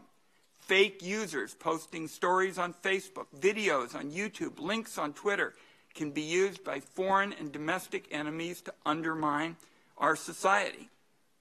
You need to stop paying lip service to shutting down bad actors using these accounts. You've got the power, and Congress has given you the legal protection to actually act and deal with this. So I want to start with a couple of quick yes and no questions. We can just go right down the row for the three of you. Mr. Walker, are you satisfied with your platform's response to foreign interference in the 2016 election? Yes or no? Just yes or no. We are constantly doing better. The answer no? We could have done more, but I think we are doing more today and have done more I'll since take the that election. as a no. Mr. Edgett? No, we need to do more. Mr. Stretch? Same is true. Okay. Do you all have, and we'll start with you, Mr. Walker, the technical ability and resources to better respond to future misinformation campaigns? Yes or no? Yes, the safe harbors and the Good Samaritan laws are important underpinnings for all of this, and we are doing more. We have done more to combat Mr. fake Edgett, news. yes or no? Yes. Yes. Stretch? Yes, and I would add, though, that I do believe we need information sharing among industry as well as working with the government to enable us to do this effectively. Gentlemen, specifically now, describe the changes you're going to pursue that respond to not just the ads, but the sock puppets, the hoaxes, and the confidence operations. We'd like to walk out of here knowing the changes you're going to support going forward. Mr. Walker. Sure. Let me give you 4 on the ad side and 3 on the non-ad side. Quickly. Absolutely. The transparency report that we talked about for ads, an archive of content of all ads content that's available, icons that make information on the site available to users as to who sponsors an ad, and enhanced verification techniques. When it comes to non-ads material, fake news, we're improving our algorithms, our radar guidelines, and the signals we use. We're using fake news fact check labels to improve users' ability to evaluate fake news, and we're looking at our ads policies to improve and toughen rules against sites that misrepresent their nature. Mr. Edgett. Coming out of the 2016 election and early this year, our CEO asked our entire engineering, product, and design teams, which make up a large majority of the company, to tackle the problem of safety, abuse, and misinformation on our platform, and to drop everything else they were doing and to figure this out. We formed what we call an information quality team. Those are 3 sentences. What are the changes? Yes, we formed an information quality team focused on looking at both behavior and content and seeing how we could stop bad actors from using automated activity to amplify their message. We have just announced new transparency rules around not just political ads, but all advertisements to educate not just American citizens, but our worldwide users. We are also continuing to collaborate with law enforcement and committees like this to make sure we're putting the right policy. I know very few specifics from that answer. Mr. Stretch. Senator, let me try 4 things. First, today there are 10,000 people working at Facebook on safety and security across our security, product, and community operations teams. By the end of 2018, there will be more than 20,000. Second, we announced last week a series of ad transparency steps drawing on the ideas in the Honest Ads Act that Senator Warner talked about earlier that will bring much greater visibility to advertising generally and particularly to political advertising. Third, we are tightening our ad policies to limit divisiveness and to limit violence in the use of our ad tools. And fourth, we're standing up an organization to enable better industry sharing of threat information and also to help us work better with law enforcement so that we can share information and expertise in order to address this threat going forward. My last question is, it's not clear that you all or the public understand the degree of this sophisticated and manipulative intelligence operation. The Russians created Facebook pages, posted YouTube videos, all trying to appeal to specific audiences. Some of the content wasn't fake. It was intended to gather an audience and gain trust. It told people that they were already receptive to, that after gaining that trust, you could execute the espionage. For example, by gathering liberals and then discouraging them from voters. Mr. Stretch, I'd like you to confirm that this technique was used in the election. Senator, we've provided all the information we can about the content that we've identified on the system. I think to make the sort of assessment you're describing really requires this committee's work to look at all of the online and offline activity that would be necessary to effectuate a campaign like that. My time has expired. We have specific cases that was used. I would like in writing within a week what you're doing about it. Thank you, Mr. Chairman. Senator Collins. Thank you, Mr. Chairman. It is very clear that Russian activities on your social media platforms go far beyond the paid political ads that appeared last year. The primary purpose of Russia's active measures is to exploit and aggravate the divisions in American society and to undermine public confidence in our democratic institutions. And those efforts have not stopped. They continue to this very day. As Senator Risch has pointed out, no area of the country is immune.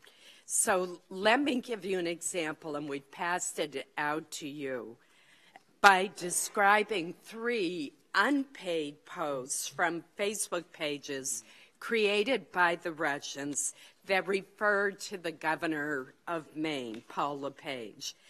There are 2 negative posts related to the governor on one Russian Facebook page called Williams and Calvin that appeared in August of 2016. There's a video of comments made by Maine's governor from that same month. And the post in part says the following. LePage called up white people to kill blacks. After this statement, we can clearly see what kind of people serve in American government. White racist supremacy, that's for sure. The only way to avoid mass killings of black people is to fire LePage and all who have the same racist beliefs from American government. There was a second post on the same website about 10 days later. Let me just read part of that. It is not a secret that America is the country of white supremacy, and people like LePage must be replaced from their positions in the government. America doesn't need racist politicians. Black people are tired of white supremacy. Then this year, in August of 2017, Maine's governor was the subject of a positive post on a different Russian-backed Facebook page called Being Patriotic. In this case, the post defended comments that the government made at the time about Confederate monuments. The post ends with its own incendiary conclusion. It says, when even the governor is not safe from leftist haters, then what can we say about ordinary citizens? Liberals are now acting like terrorists. They try to intimidate everyone who disagrees with them, hope our police will take appropriate measures against these cowards. Now, let me point out something. Our governor was not up for re-election last year. He is term limited. He cannot run for re-election as governor. And yet, these comments were made both last year and just a few months ago. And the posts are just 3 among 80,000 that reveal the Russian playbook of playing both sides off against each other and of sowing discord and division with inflammatory rhetoric. And there were other posts that involved lower-level officials in the state of Maine that we found as well. And the Russians continue to push this kind of divisive rhetoric to this very day. So my question to you is, what are you, as American companies, doing to effectively counter unpaid content posted by the Russians that is clearly designed to specifically polarize and anger the American people? And I would argue that you have a special obligation here, given your reach in American society and the fact that you are patriotic American companies. Mr. Stretch. Senator, We agree that we have a special responsibility here. We value the trust that users place in our services, and when they show up to connect with friends and family and to discuss issues, they need to know that the discourse they see is authentic. What is so painful about this type of content is that it exploits truly and passionately held views and then inflames them to create more discord and more distrust. To prevent this, we are investing much more heavily in authenticity. We believe that one of the cornerstones of Facebook is that users are known by their real names. And so that creates a level of authenticity in the discourse that users can trust when they come to the platform. This sort of content erodes that trust, and it's contrary to everything we stand for as a company. As Americans, it's particularly painful because it is so exploitative of the openness of our society. And so the investment we are making and the commitment we are making is to ensure that our authenticity policy is more effectively policed and monitored to prevent exactly this sort of behavior. Mr. Edgib, what is Twitter doing?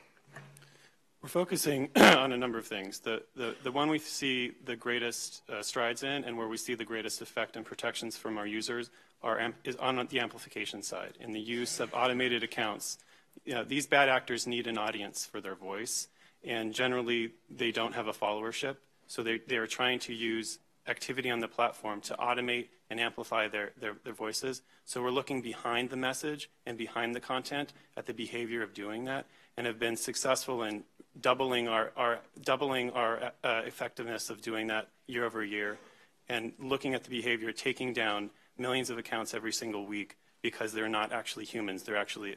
Well, this just happened in August of this year. This isn't something old. Right. We continue to try to stay ahead of their activities. We're also looking at things like coordinated human activity, where real people are coming together, like the IRA, and actually putting out divisive content like this.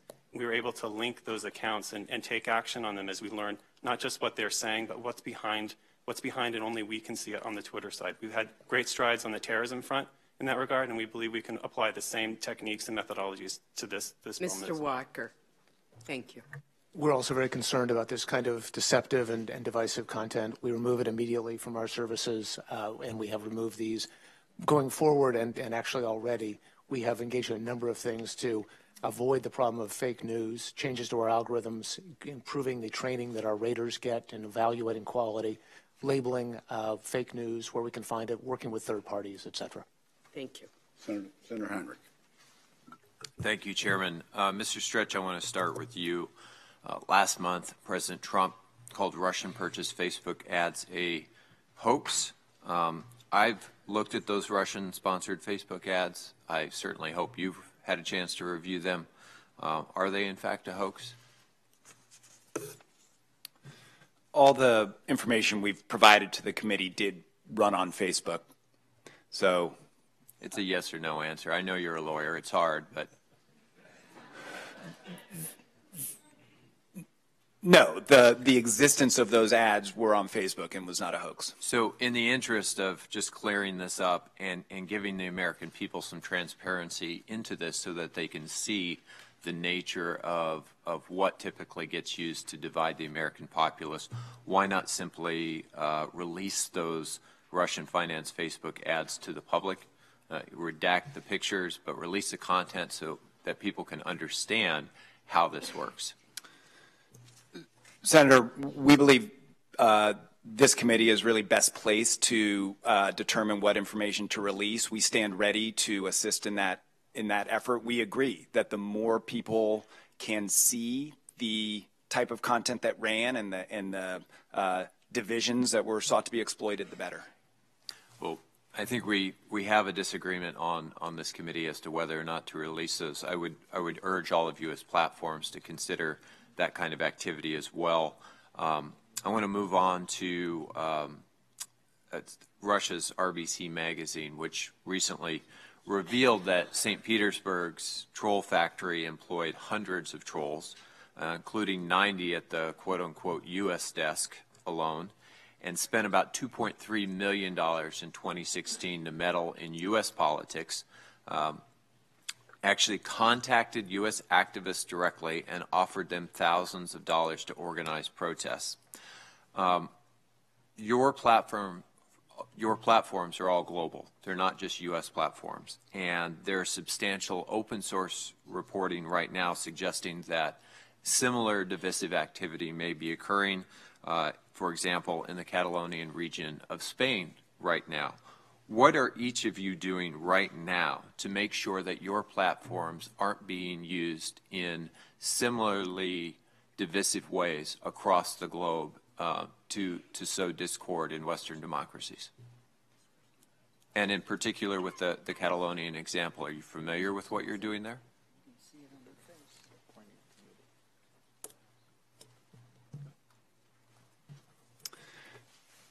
Senator, we are focused on preventing this form of abuse globally.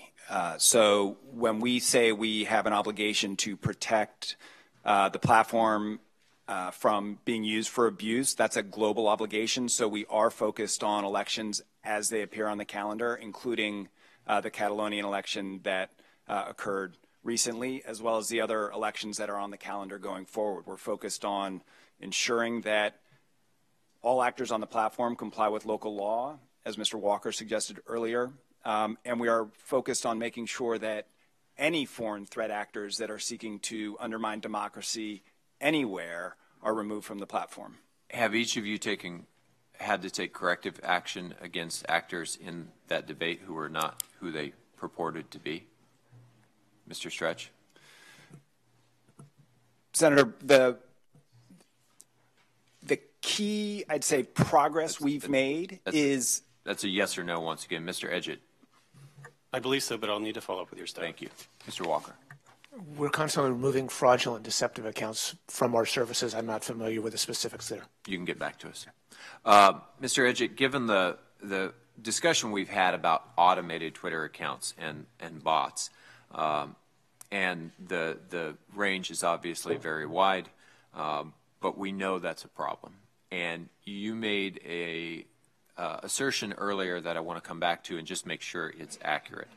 Do you require at Twitter by service agreement that profiles are linked to real names, real people, or some other way to make sure that those go back to real human beings, from social security numbers to other unique identifiers?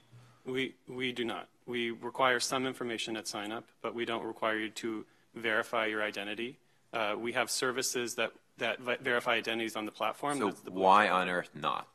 Because we see the power of Twitter being used by folks like social or political dissidents, embedded journalists in difficult countries who use the ability to not have to identify themselves by name like on other platforms to speak their truths to power. We see that. So the reason is for social dissidents and people in third world countries or where there is a hostile government regime, it is not your business model. You're not reliant, for example, on those automated accounts to generate revenue? We don't rely on, there's some good automation on the platform, and happy to talk about that, but we do not rely on the bad malicious automation that we're talking about here.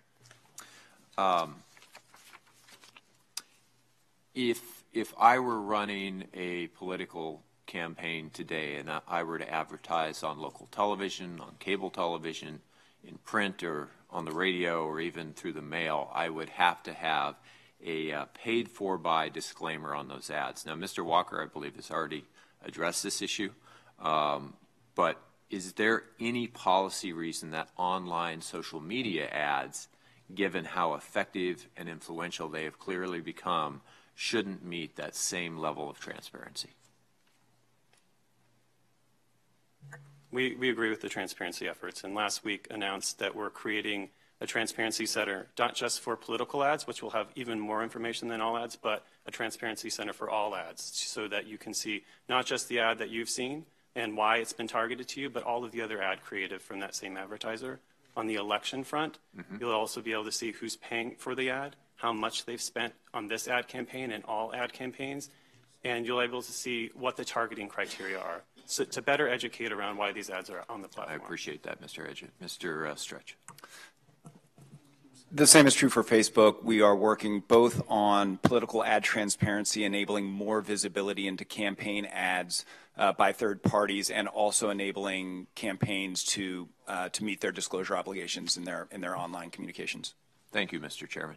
Senator Blunt. Thank you, Mr. Chairman.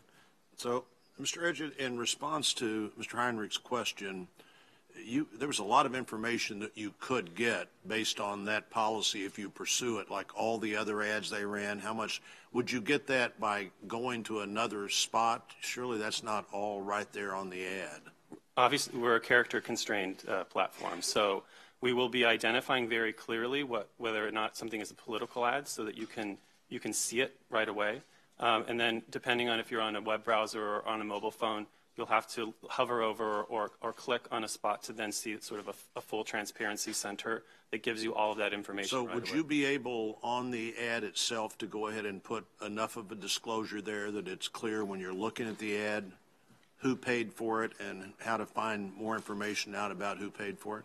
Yeah, we're still working through the technical details, but believe we'll be able to get that in front. Mr. Walker, are you trying to do anything similar to that?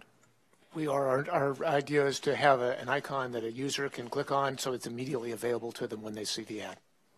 But it wouldn't necessarily be, would any information be on the ad except the icon? It depends on the format of the ad. There may be in display context or video context where it makes more sense in a very small amount of space. The FEC has struggled with figuring out appropriate disclosure requirements. We continue to look at that. And you're looking at the other disclosure requirements that other ads have to have on other media as you're considering this? Across broadcast, newspapers, and Mr. online. Stretch? Yes. The same is true for Looking Facebook. at the same thing. Well, when you're talking, I think I'll start with Mr. Edgett on this. When you're talking about Russians, are you referring to the Russian government or any Russian citizen or people who paid in rubles? You mentioned the IRA, which I assume is not either your individual retirement account or the Irish Republican Army. So how do you know they're Russians, and what are you looking for there when you're talking about Russians in retrospect? Right. That's a great question. We're looking for signals. Not everyone identifies themselves as a Russian, especially these malicious actors. So we're looking at things like whether they registered in country in Russia. Do they have a Russian phone number? Are they on a Russian mobile carrier? Do they have a Russian email address? Are they coming in from a Russian IP? Have they ever logged in? You'll see in our retrospective work, we looked at, have you ever logged in at any time from Russia? There are some technical challenges with that. The trail sometimes goes cold at data centers where information is being processed. We saw about 14%. Okay, looking back at what the so-called Russians, and however we're defining that, did during the election, when you're saying the Russians paid for these ads, these are ads paid for by the Russians because you've now gone back and checked groups like the research agency, the Internet Research Agency, and you now know that's a Russian group? Well, on the advertising side, we also have some additional data around banking information because folks are paying for these ads. But we didn't link the IRA accounts to advertising in the election. But what we did was found 9 advertisers based on the signals I talked about and also banking information. Largely it was Russia Today, who we since removed as advertisers from the platform. Well, let's see if they got their money's worth. Everybody here has been involved in one way or another in buying advertising. I've always had some sense that in advertising, you pretty much got what you paid for. Mr. Stretch, how much money did the Russians spend on ads that we now look back as either disruptive or politically intended? Is that $100,000? Is that approximately $100,000. I meant from your company. Yes, approximately $100,000. How much of that did they pay before the election? I've seen the number 44,000. Is that right? 56 after, 44 before? The ad impressions ran 46% before the election, the remainder after the election. 46%. Well, if I had a consultant that was trying to impact an election and spent only 46% of the money before Election Day, I'd be pretty upset about that, I think. But So they spent $46,000. How much did the Clinton and Trump campaigns spend on Facebook? I assume before the election. Before the election. They were better organized than the other group. Combined approximately $81 million. 81 million, and before the election. Yes. So 81 million. I'm not a great mathematician, but 46,000, 81 million. Would that be like 0.001%? It's something like that. It's a small number by comparison, certainly. Very small number by comparison. So the fact that we're talking about it today, they certainly, it seems like they got their money's worth after the election, whether they got it before or not. We're still talking about 0.001% of the Facebook money spent, and that was just by Clinton and Trump, or was that all the presidential candidates put together? No, those were the 81 million. Those were the Clinton and Trump campaigns combined. Well, probably got more attention here than they did. If you're, I know Ferguson, Missouri, and Baltimore were a couple of big targets in a lot of these ad campaigns. Is there a way you could do this to where you principally target viewers in the St. Louis area for Ferguson or in Maryland for Baltimore? It's important to distinguish between our ad tools and the organic tools. Our ad tools do permit geographic targeting of content. Approximately 25% of the ads that we've identified and turned over to the committee were geographically targeted to a region smaller than the United States. Most of them were targeted on a state basis. Organic content, unpaid posts, if you will, are not geographically targeted. And some of those targeted dollars were spent in states where the election turned out not to be close at all. Is that right? That's correct. The other questions that we'll get to maybe in writing later, but this, on the free media, I think we have to be very thoughtful here about who decides what's voter suppression and what's not, who decides what level of speech is acceptable and what's not. It's an unbelievable obligation that the government's never been very good at, and an unbelievable obligation that it sounds like to me your companies are all being asked to assume, and that'll be an ongoing discussion, I think, of whether that's possible or not, and the questions and problems that arise when somebody does begin to decide what's acceptable to talk about and what's not, and what discourages voters and what doesn't. I would think the general election process these days would discourage voters from participating, so maybe that would just mean none of it could be discussed, but we will see how that goes. Thank you, Mr. Chairman. Senator King.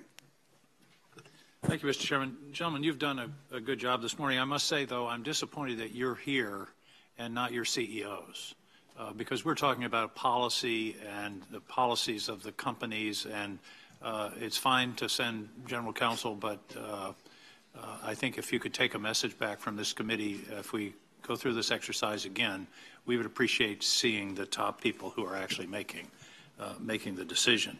I want to begin by two quotes, and I generally don't read quotes, but these are so apt. The first one says this: "Nothing was more to be desired than that every practicable obstacle should be opposed to cabal, intrigue, and corruption. These most deadly adversaries of Republican government might naturally have been expected to make their approaches from more than one quarter, but chiefly from the desire of foreign powers to gain an improper ascendant in our councils." That's Alexander Hamilton in the 68th Federalist. He saw this coming. The other is a more recent quote from a fellow named Vladimir Kovkov, who's a former GRU officer, and he said, "A new type of war has emerged in which armed warfare has given up its decisive place in the achievement of the military and political objectives of war to another kind of warfare, information warfare." And that is exactly what we're talking about here today. And I think I appreciate the chair and the vice chair giving us the context of what we're doing. They're Their visual demonstrations, I think, were very vivid, and the warfare is the division of our society. And it's not only us, it's the entire West. We know that the Russians were involved in the French election. We know that they were involved in the German elections. We are now learning that they're involved in the separation of Spain. And my understanding is they've set up shop in Scotland, which is talking about an independence vote from Great Britain. So this is a sophisticated worldwide strategy that applied here in 2016. There's one other piece I'd like to add to what the chair and the vice chair did, and that is that it's still happening. This is a service of the German Marshall Fund called, interestingly, Hamilton 68, that follows hashtags on a daily basis. And I just picked a day in September to show these are the hashtags that are being propagated. Weren't created by Russians, but these are 600 Russian websites that are using. These are the hashtags that they did on these particular days. And the interesting thing, Syria is up there. Clearly, Russia has an interest there. But then we have the NFL, and then we have boycott the NFL. Then we have stand for our anthem. We have Make America Great Again, Russia, take a knee. In other words, they were tweeting on both sides of the NFL dispute in order to exacerbate the divisions. One witness this committee had said that their strategy is to take a crack in our society and turn it into a chasm. And that's exactly what we saw in 2016. And my point here is it hasn't stopped, and it won't stop. So we have to figure out what to do about it. And it seems to me that there are three possibilities, one of which you can make a significant contribution to. The other two, frankly, are up to us. The first is a technical defense, the kind of thing you've already been talking about today, checking identities, identifying the source of this kind of information. And I want to pursue that in a minute. The second is we as a society have to understand when we're being conned. I spent some time a year ago in Eastern Europe before our election, and the Eastern European politicians, all they wanted to talk about was Russian meddling in their elections. And I said, how do you defend yourself? You can't undo the internet. You can't turn on the TV. They said, all of our people now get it, that this is what the Russians are doing. And when they see one of these postings, they say, oh, it's just the Russians again. We have to develop that level of sophistication so that we know when we're being misled. And to me, the mentality is the same one we all apply at the checkout counter of the supermarket, and we see a tabloid that says a movie star had a two-headed baby. We say, oh, that's just a tabloid. We need to apply that same kind of sensibility to these kinds of fake news, misleading, and purposeful distortions. The third thing that we have to determine, I think, is that this country has to have some kind of cyber warfare deterrent capacity. Right now, there's no price to be paid for meddling in our democracy. And our adversaries have to understand that if they're going to undertake a campaign like this, there will be a price to be paid. There will be results. And if they do X, we are going to do Y to them. Right now, that doesn't exist. And all of what the Russians did last year has basically been a free pass. And I think that's a very difficult problem. Now, let me ask a technical question. Mr. Stretch, could you, for example, require a date line on a posting that said where it comes from, just like a news story says Moscow, September 23rd. Is there some way to identify the source of information as it comes across your news feeds? Senator, it's a great question. We do permit users to identify the geographic location of the post. We don't require it. There are oftentimes privacy considerations that would prevent a user from... You could require it by country, couldn't you? There are many uses of our services, Senator, where requiring people to designate their physical location could be problematic.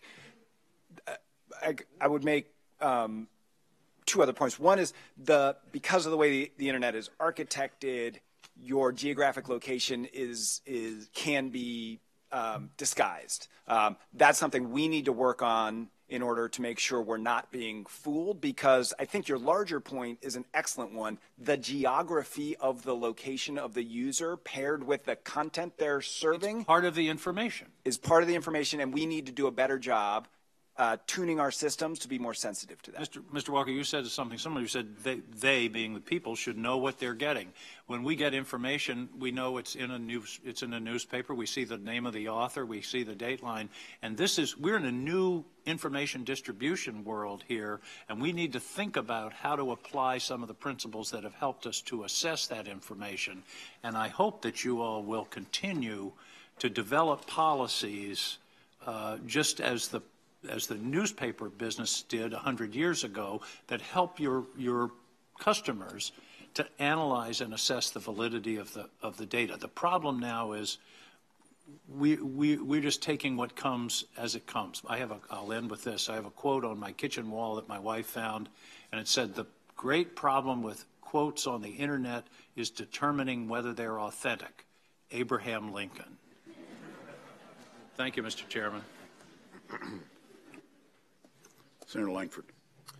Gentlemen, thank you for being here. I hope you hear loud and clear from this committee there are lots of questions. You're asking lots of questions. This is not an opposition to free speech, though. This is actually a battle to try to protect free speech. We want to have good American dialogue. And the fear is that your platforms are being used by foreign actors that want to abuse our free speech. If two Americans have a disagreement, let's have at it. Let's walk it through as two Americans. If an outsider wants to be able to come do it, we do have a problem with that. And we're trying to be able to work through that. So we're grateful that you're here and to be able to walk through this, and we look forward to cooperation together to be able to figure out how we actually resolve some of these extremely complicated issues. I do want to be able to push on a little bit this issue about the type of ads and the type of content. Mr. Edgett, you have mentioned from your testimony that in Twitter, of the 131,000 tweets posted during the time, and I assume that means that September to November time period that you were tracking, only 9% of those tweets from those Russia-targeted accounts were actually election-related. The others were all social engagement, other issues, and I think that's being lost in the conversation that only 9% of the tweets were election-related.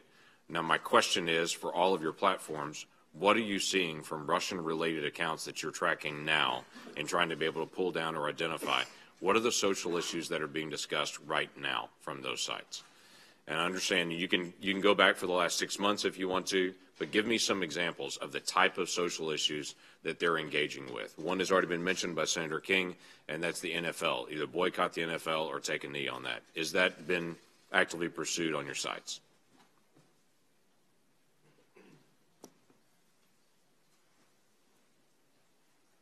Give me examples of topics here.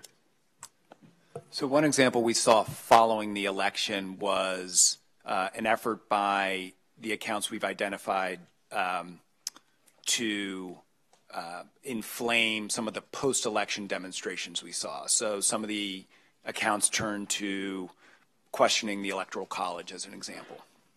Okay, so let me walk through multiple examples here. So Electoral College is one of them. Some of them have been publicly reported that the site was used to try to organize events that were election protest events in certain cities, that it was sending out messages saying we're all going to protest at this spot, but obviously it was created by a Russian group. What else? NFL? Yes or no on that? We've seen that activity. Okay, what else? What other issues? We've seen more limited use of our services, Senator, but among that I would say police shootings and racial issues. Okay. What else? Certainly immigration has remained a topic throughout. Okay. Any other issues? This is part of the reason that multiple members, and Senator Heinrich mentioned it earlier, we really do want these ads to get out in the public space. We think there's great value for all of your platforms to be able to say this is the type of content that foreign actors are actually trying to put out that are divisive content. When we put it out, that's one thing. When you put it out, it's completely different. We think there's a great benefit for you to be able to say, when you're aware of things, Please note this is the type of issue that's coming out, and this is what it looks like. And so people can say that's the type of thing I've seen before, or they can say I've actually liked on that before and didn't have any idea that that was Russian related. That'd be helpful. Can I ask a question? When were you aware of Russian activities on your platform during the election time? During the election or before your election? When were you aware that entities within the Russian government, whether that be the Internet Research Agency or other individuals that you knew of that were Russian, either government related or at least policy related, were involved in election issues on your platform? Before or after the election? And all three of you can say. Before or after?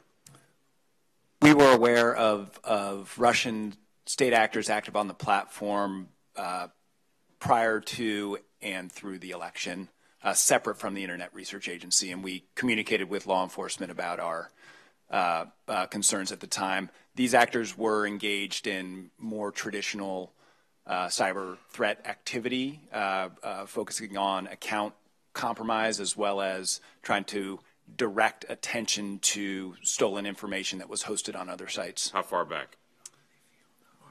Early 2016, 2015?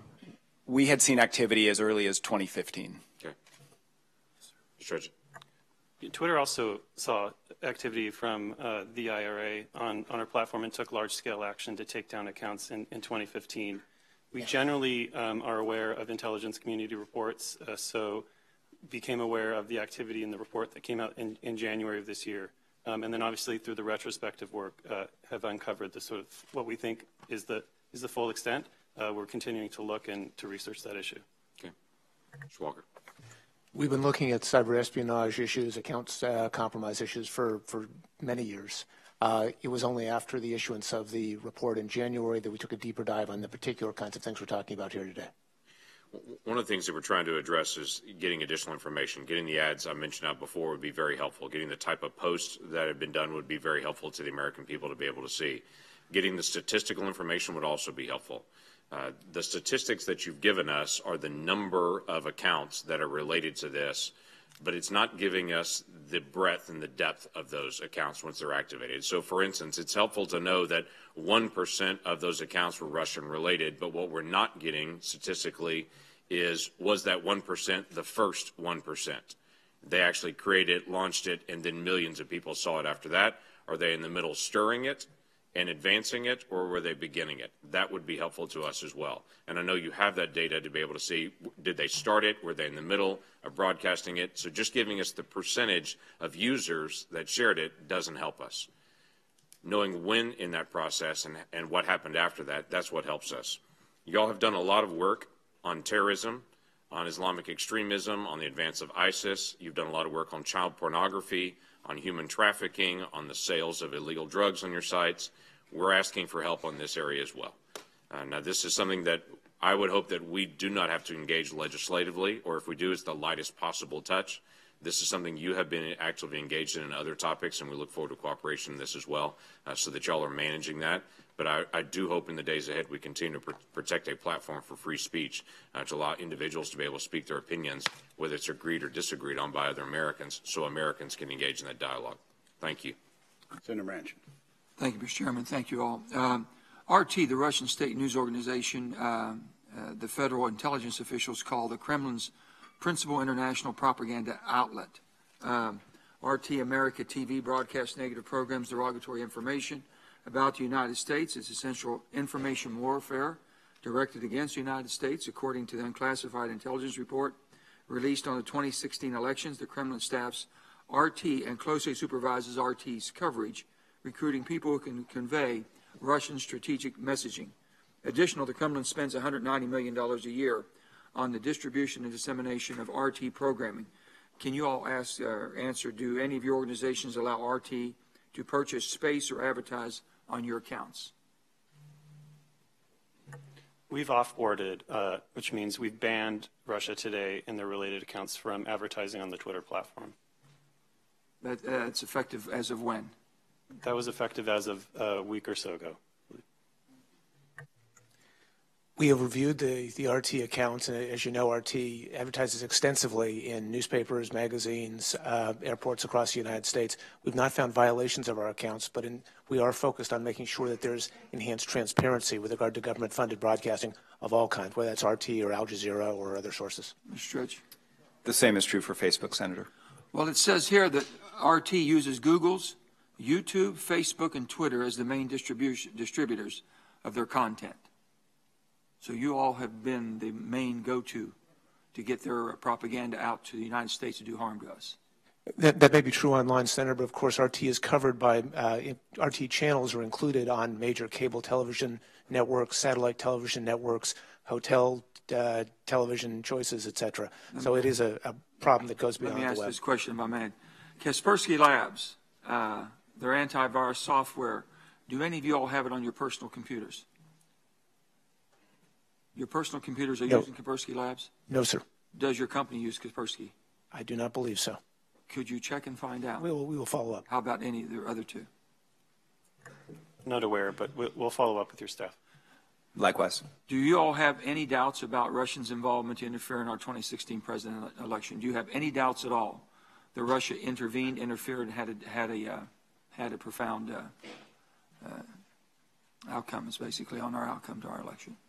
Do you all have any thoughts on that? Do you have any doubts about that?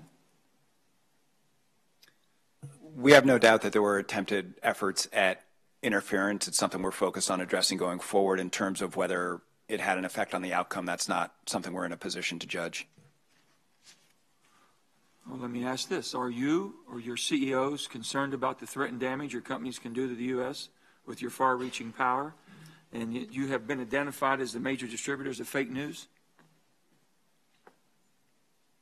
Are you concerned about that? Your CEOs, do you talk about the threats to the United States of America where you're domiciled? Or is it basically just a business model that you're worried about? We're deeply concerned. This is an issue that we talk about constantly. As I said earlier, the first part of this year, we pointed our entire engineering, product, and design team on tackling the issues of information quality, abuse of our systems, and protecting our users. I join that. It's absolutely a very serious issue. The North Star of Google is to provide accurate, comprehensive, relevant information to people. We don't always get that right, but we have tens of thousands of engineers who are trying to improve our algorithms, improve the rating guidelines we use for individuals, address the problem of breaking news, which is a very challenging one to get right when there's just not a lot of content out there. So we take this very seriously. You all would agree then, I guess, with the legislation that's been introduced by different members and bipartisan members of this committee and other committees, that you all should be regulated and overseen the same as we do other news medias? Anybody have, Mr. Stretch, you have any idea on comment? Are you all going to fight back on that, lobby against it, or are you going to basically support the legislation that's going to be needed to make sure that the American people are getting the facts and not fake news? Senator, we stand ready to work with the committee on legislation. Any particular pieces of legislation, we're certainly happy to You've seen talk the about. legislation that we put out there. You all three are lawyers. I'm sure you're watching it very closely. You know, the legislation that we have. Do you agree with the exemption? Would you support a change in a law that treats all political advertising on the internet the same as print and broadcast ads, to require identification of sponsors, and basically the legislation we're putting forth? Very supportive of the direction of the Honest Ads Act, and have had really productive conversations. So you all will be speaking in support of these pieces of legislation? Yeah, we have some fine tuning that we'd love to talk about, but we, as you saw, put out our own transparency center that very much aligns with the information that the Honest Ads Act was asking us to provide to you. According to an Oxford University study released in October, Russian trolls are now targeting American military personnel and veterans on Twitter and Facebook. Allegedly, these trolls are pushing fake news and injecting them into veterans groups and to active duty personnel. In fact, one fake Facebook page was highlighted in a Stars and Stripes article from October the 18th. The page was called Vietnam Vets of America, and it had attracted a follower network of nearly 200,000. The real veterans organization, Vietnam Veterans of America, call it an imposter page, and another example of how military and veterans are being targeted with this information. A week after the original article was reported on October 18th, Facebook reportedly took down the site, ostensibly for violating intellectual property of the Real Veterans Service Organization. So I would ask Facebook and Twitter In this story, is the story accurate? Did you all know about this? And are you seeing our military and our veterans being targeted? And how come it took so long to take it down? Senator, we're intensely proud of the use of Facebook by our military. You asked. We're not talking about. Right. We're talking about the people and who are targeting them. Yes, and we are very focused on making sure that it remains an authentic experience for them. We receive many reports of inauthentic behavior. We try to act on them quickly. We're trying to improve our tools to detect it even before it's reported to us. I'm not familiar with the particular page you described. Yes, but I hope you would check into that. I will certainly check into it, Senator. Let me just say this as my time's wrapping up. You can see that all of us are very much, this is not a Democrat or Republican issue. This is an American issue that we're concerned about, the security of our nation. We're getting hit from every way you possibly can imagine. And you all are the largest, one of the largest distributors of news. And there can be no doubt that it has to be authentic and true. You cannot allow what's going on against the United States of America. You are in the front lines with us. And we're doing everything we can to support our military, our veterans, all the people put their lives on the lines. And what you're doing by allowing this fake stuff to come across, this misleading, this damaging information, is really threatening the security and the safety of our, and really the sovereignty of our nation. I would hope that your CEOs, and I agree with Senator King, I wish that your three CEOs would be here. They need to answer for this. It can't be a business model. It's got to be a security issue. Thank you. Senator Cotton. Thank you, gentlemen, for your appearance this morning. Mr. Edgett, I want to discuss Twitter's history of cooperation with our intelligence community. Last year, in an open hearing before this committee, I asked then CIA Director John Brennan about Twitter's decision to prohibit a subsidiary called Dataminr from working with our intelligence community. Director Brennan stated that he was disappointed in Twitter's decision, but at the same time, we learned that Twitter was refusing to work with CIA and the rest of the intelligence community. We also learned that Twitter was pitching Russia Today and Sputnik propaganda arms of the Kremlin to sell advertisements for profit. So in essence, last year, Russia was beginning its covert influence campaign against the United States, and Twitter was on the side of Russia as opposed to the national security interests of the United States. How can your company justify this pattern of behavior to its fellow citizens? We work frequently and hard with law enforcement all the time. We do have global policies that prohibit the use of our data hoses or publicly available data around tweets for purposes of surveillance. But we allow law enforcement to use Dataminr and Twitter products around news alerts, first response technology to see what's going on in an area if a 911 call is made and an emergency responder is going somewhere. But we do not allow surveillance based on Twitter data. Did Twitter cut off the CIA and the intelligence community from Dataminr last year? We asked that our policy of surveillance be applied consistently to all organizations, and I believe that Dataminr has been enforcing that policy. Did it cut off RT and Sputnik? As to Russia Today, when we approached Russia Today last year to talk about our advertising products and to sell them our advertising services, they were approached as a regular media organization like a BBC or an NPR. Do you consider RT to be a regular media organization? Obviously not now. Coming out of the DNI report earlier this year and the retrospective work that we've done most recently, we don't. And that's why we have banned Russia Today from advertising on the Twitter platform.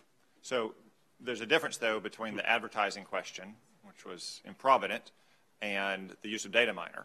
According to a Wall Street Journal report to which Director Brennan was responding, Twitter CEO Jack Dorsey vetoed the Dataminr CIA contract at the last minute because he objected to the, quote, optics of continuing to help U.S. intelligence agencies. That Wall Street Journal report also said, though, that customers still getting Dataminr includes RT. Is that an accurate report? John Brennan had no reason to doubt its accuracy.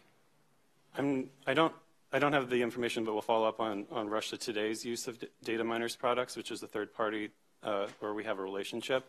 I believe Mr. Dorsey wanted to make sure that our policies were being applied consistently around surveillance. Do you see an equivalency between the Central Intelligence Agency and the Russian intelligence services? We're not offering our service for surveillance to any government.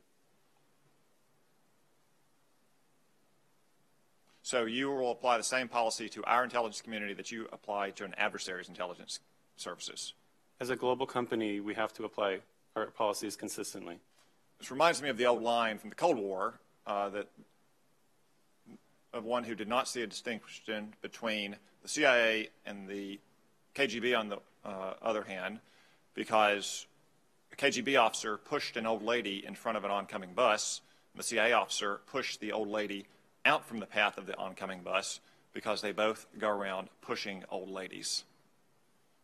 I hope that Twitter will reconsider its policies when it's dealing with friendly intelligence services in countries like the United States and the UK, as opposed to adversarial countries like Russia and China.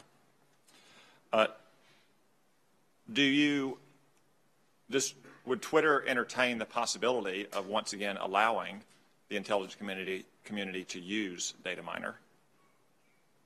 We do today for purposes of news alerts and first response technology, getting information on certain areas. We do not allow anyone, our policy is not to allow anyone, for the purposes of user privacy, to use our technology to run surveillance. Okay, let's move on to another hostile intelligence services. Other than Vladimir Putin and Russia, I can't think of anyone who's more involved in the efforts to influence our election last year than Julian Assange and WikiLeaks. The current director of the CIA, Mike Pompeo, as well as this committee in our annual Intelligence Authorization Act, has labeled WikiLeaks a non-state hostile intelligence service who aids hostile foreign powers like the Kremlin. Yet, to my knowledge, Twitter still allows them to operate uninhibited. Is that accurate? We have terms of service and rules that apply to all users, and we'll apply those consistently and without bias. We take action on accounts like WikiLeaks. Is it biased to side with America over our adversaries? We're trying to be unbiased around the world. We're obviously an American company and care deeply about the issues that we're talking about today. But as it relates to WikiLeaks or other accounts like it, we make sure that they're in compliance with our policies just like every other account, and have and will continue if we need to take action. So you'll be unbiased towards WikiLeaks and Julian Assange, but you will take down videos of people like Marsha Blackburn, a Republican running for the United States Senate. Marsha Blackburn's video was never removed from the Twitter platform. She ran that tweet and that video as an advertisement, and we have different standards for our advertisements than we do for the organic tweets and content on our platform, because we're serving ads to users who haven't asked to follow Representative Blackburn or others. And we want to make sure that that's a positive experience. And so our policies have a different standard. And in that case, we had users reporting that it was inflammatory and upsetting, and it was initially taken down. We're making these tough calls all the time. And in that case, we reversed the decision and allowed the advertisement to continue to run. But we never took down Representative Blackburn's tweet or allowed her not to convey that message to those who are following her and to engage in the dialogue with her. Mr. Edgett, I know that you're the acting general counsel, not the general counsel. And if you were the general counsel, these decisions are made at the CEO and the board of directors level. But I have to say, most American citizens would expect American companies to be willing to put the interests of our country above, not on par with, our adversaries, countries like Russia and China, or non-state actors like WikiLeaks or individuals like Julian Assange. As many other members of this committee have expressed, I think your companies have accomplished amazing things for our country and its citizens and made our lives better in many ways. I also support the channels that you've created for free speech, especially for some oppressed or persecuted people around the world. But this kind of attitude, I would submit, is not acceptable to the large majority of Americans, and it's going to be part of what would lead to unwise or imprudent regulation, not sensible and smart regulation. My time's expired. Thank you. California is home to many of the world's most successful technology companies, and we're proud of that. And we also know that with that great success comes great responsibility. Your companies, therefore, have a great responsibility to the American public. And as you know, you are the modern town square and the modern postmaster. You are the phone company and the Yellow Pages. You are the newspaper and the radio broadcaster and the television station. And you are the emergency alert system. Your decisions fundamentally inform public discourse. So our nation's enemies have used your platforms in a way that has been designed to create and disseminate and advertise hateful rhetoric with the intent and the effect of disrupting our democracy, and that, of course, is why we're all here. I have several questions, but I'd like to start with what I think is, frankly, an elephant in the room, and I'm holding up the SEC Form 10Q that has been filled out by each of your companies, and your response to this is pretty much the same, but I have in front of me that from Facebook, but Twitter and Alphabet has the same information. There's a section here which requests what are the risks related to the business. And it reads, if we fail to retain existing users or add new users, that will be a problem for us. It goes on to say, we generate substantially all of our revenue from advertising. The loss of marketers or reduction in spending by marketers could seriously harm our business. It goes on to say our advertising revenue could also be adversely affected by a number of other factors, including adverse legal developments relating to advertising, including legislative and regulatory developments and developments in litigation. So my question to you is, I'd like to talk specifically about American ads, not the Russian ads, American ads that run on your platforms. There are legitimate ads that appeared alongside of the Russian placement and propaganda pages on Facebook, on Twitter, and even on YouTube.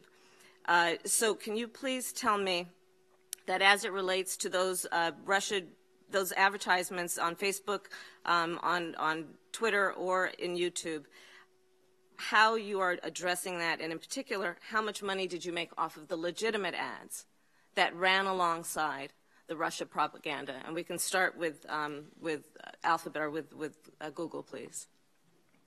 And that would be the advertisements that ran before your videos on YouTube.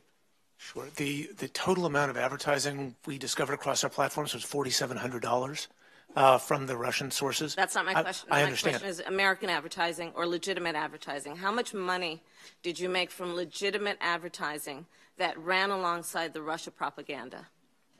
A de minimis amount, Senator. I don't have it in front of me. We'd be happy to follow up. Okay. What about for Twitter? I don't have the data, but I will follow up. And Have you not looked into that? I believe, are you asking how much advertising revenue we made for the period totally? I'm asking how much advertising revenue did you receive from legitimate advertisers that advertised alongside or in connection with Russian propaganda? We haven't done that analysis, but we'll follow up and work on that. Okay. What about Facebook? The same is true for Facebook, Senator. You've not done that calculation? We've not done that analysis. Okay, I find that difficult to understand, because it would seem to me that we would figure out how much you've profited from Russian propaganda on your platforms. So please do follow up with us as soon as possible on that. And also, it is critically important that this committee have access to all of the information it needs to understand the Russia propaganda in the 2016 election. So will you each commit to retaining records, as you're required to do from the minimum standard of media rating research, but do that and extend it beyond the 11 months that they require, and extend it through the completion of our investigation into Russia's interference in the 2016 election? Will you commit to keeping those records during the duration of our investigation? Yeah, we will keep all relevant records to this investigation and provide them to the committee, yes. Same goes for Twitter. Thank you. Yes. And as for all three of you, can you please name the senior executive who is responsible in your operation for countering state-sponsored information operations? And if you do not have one, please indicate that as well. It's a challenging question because we have a number of people across different teams, including our cyber espionage teams as well as our trust and safety teams. I would say our chief security officer is one such person. Another person would be the head of our trust and safety team. Then we also have separate teams at YouTube who work in these areas. So I take it you have not designated an individual as part of your executive team who's responsible specifically for state-influenced operations. I will take responsibility for that, Senator. Okay, I appreciate that. That role, there's two people filling that role at Twitter. The first is our general counsel. I'm currently our acting general counsel, so currently it is me. But also our head of our Twitter product, the Twitter product that we all use, has taken responsibility for safety, abuse, and information quality on the platform. So I feel like that's directly related to your question. Okay, but I'd like you each to appreciate, and everyone to appreciate, that this is a very specific issue with its own pathology, requiring great amount of resources, because we are talking about state-sponsored activity. This is not about an individual conducting this activity and then you need to review it. So as it relates to state-sponsored information operations, I'm requesting that you name whoever is responsible now, but as we go forward, that you designate in your operations someone at the executive level who is responsible specifically for those types of operations, understanding that, as we know now, there are governments that are willing to put incredible amount of resources into manipulating the American public, and it is beyond what you might need to review in terms of activity on your sites that involves issues of posting inappropriate images and things of that nature. Mr. Stretch. Senator, we have a chief security officer and a threat intelligence team that's acutely focused on this threat. I will take responsibility for our overall response to this threat. And how many of your employees are dedicated to addressing state-sponsored operations? Specifically, and if there aren't, please follow up in terms of what you're prepared to dedicate to that. It's a harder question because there are so many vectors that we're investing in. I stated earlier that we have 10,000 people at Facebook across a number of teams who are focused on safety and security generally, and we're doubling that number. The number of people who think of this as their full-time job is something I'll have to come back to you on. Okay, I appreciate that. And for each of the companies, we'd appreciate that. You can create automated systems that detect foreign propaganda. For example, you could determine whether a user is active during Moscow business hours or connects through a VPN or registers with a fishy voice over an IP telephone number. And you can feed those signals into a machine that can actually create an algorithm that can allow us to indicate or figure out if propaganda is actually being pushed through. Have you done that as it relates to state-sponsored manipulation of elections? So our technology is agnostic. We have the technology you're talking about, which is an algorithm that helps us catch the bad actors based on their pattern and behavior, and also connect accounts so that if they start new accounts or new networks of accounts, we get those before they tweet. We want to catch that activity all over Twitter. That having automated accounts, malicious actors on Twitter is a bad experience for our users. So we've been tackling that problem for years. And the challenge is, as we get better, these actors get better. And so it's a constant game of cat and mouse and one-upsmanship. But we are committed every single day to making sure that we're removing those actors from our platform. Okay, my time is running out, so perhaps we can just have quick answers for the remaining folks. Our answer would be similar. The same. Okay, thank you. Members should be aware that there has been a series of votes started about 7 minutes ago. 2 votes. We've got 2 members left. We're going to move through those and wrap up. And at this time, I would ask unanimous consent that all members be allowed for 7 days to submit questions to our witnesses today. Without objection, so ordered. Senator Cornyn. Thank you for being here. It strikes me that the United States is operating at a tremendous disadvantage.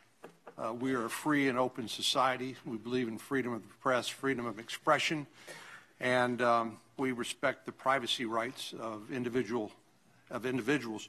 Our opponents have the opposite view. They view information as a tool of warfare while denying their own citizens access to the sort of freedoms, their press, individual thought and expression that we celebrate in this country. But it seems to me that you're at the intersection of this problem, which brings us to why you're here today. I'll restate the chairman's comments when he started by quoting H.L. Mencken, who said, for every complex problem, there's a clear, simple, and wrong answer. And so we need to be very careful, I think, in how we deal with this. But I do think the public needs to understand how your platforms operate. My friend Senator Harris talked about you being the town square and the newspaper, the radio station, but you are more than just a publisher of information. As you point out, most of the income that your companies earn is from data mining. You know more about individual Americans than anybody else, including their own government. And of course, you vow to protect that information and their privacy at the same time, but you use it in order to target ads. Many of us here on the panel have used your platforms in political campaigns to make sure that our message gets to voters who we think might be receptive to our point of view or our platform.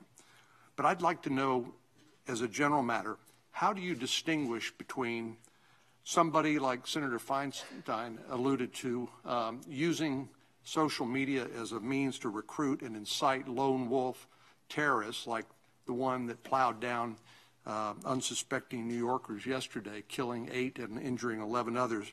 How do you distinguish between that person and a foreign government using your platforms in order to pursue the sort of disinformation and active measures that cause so much confusion and polarization in our election? And how do you distinguish between the way you treat those people on your platforms and how you treat sex traffickers who are targeting young girls and selling them, in essence, for sex? How do you distinguish between those three? Senator, I'd say none of those activities are acceptable on our platforms. We have strong policies against abuse of platforms to promote hate speech, incitement to violence, sex trafficking, human trafficking, etc. In addition, when you have the added layer of a deceptive actor like a foreign government trying to push its points of view in deceptive ways without identifying itself, etc., that separately violates another layer of our policies. Goes back to what we talked about earlier. We also have the same policies prohibiting all of this. We've had the best success so far looking at the behavior and the signals we see only on the Twitter side around how accounts are linked and the activity of those accounts, where they're logging in from, what they're doing with each other, to stop these bad actors before they're even able to tweet. A good example of this is on the terrorism side. We are now able to automatically detect and take down 95% of terrorist accounts, 75% of those before they tweet for the first time. So because we're focusing on behavior and not the content, we don't have to wait for them to get their messages out. We take those down proactively before they're able to speak. I would just add, Senator, that of the 3 forms of abuse of the platform you described, child safety, terrorism, and foreign interference in elections, the first 2 we've been working on for quite a long time as an industry and with government, and I think we have a proven track record of working well together as an industry and with government to make sure we're taking appropriate steps to address those abuses. We have work to do, but we have made progress. This threat of foreign interference in the elections is something where we do need to up our game, I think, as a company and as an industry and working with government. But the success we've made, or the successes we've had on those first 2 forms of abuse gives me some reason for optimism going forward with respect to our ability to address the foreign interference threat. For each of you, have the terms of service of your company changed at all since the 2015-2016 actions of Russia? Your terms of service? Yes, we have changed our policies with regard to ads that are appropriate as well as content that's available on YouTube. Focused on active measures or on other matters? Our terms have to do with terms around advertising and terms about what acceptable content is. We are simultaneously using additional tools behind the scenes to identify material. It's very similar at Twitter. It's the same as true for Facebook. Why should your companies be treated any different than the press from a legal accountability standpoint?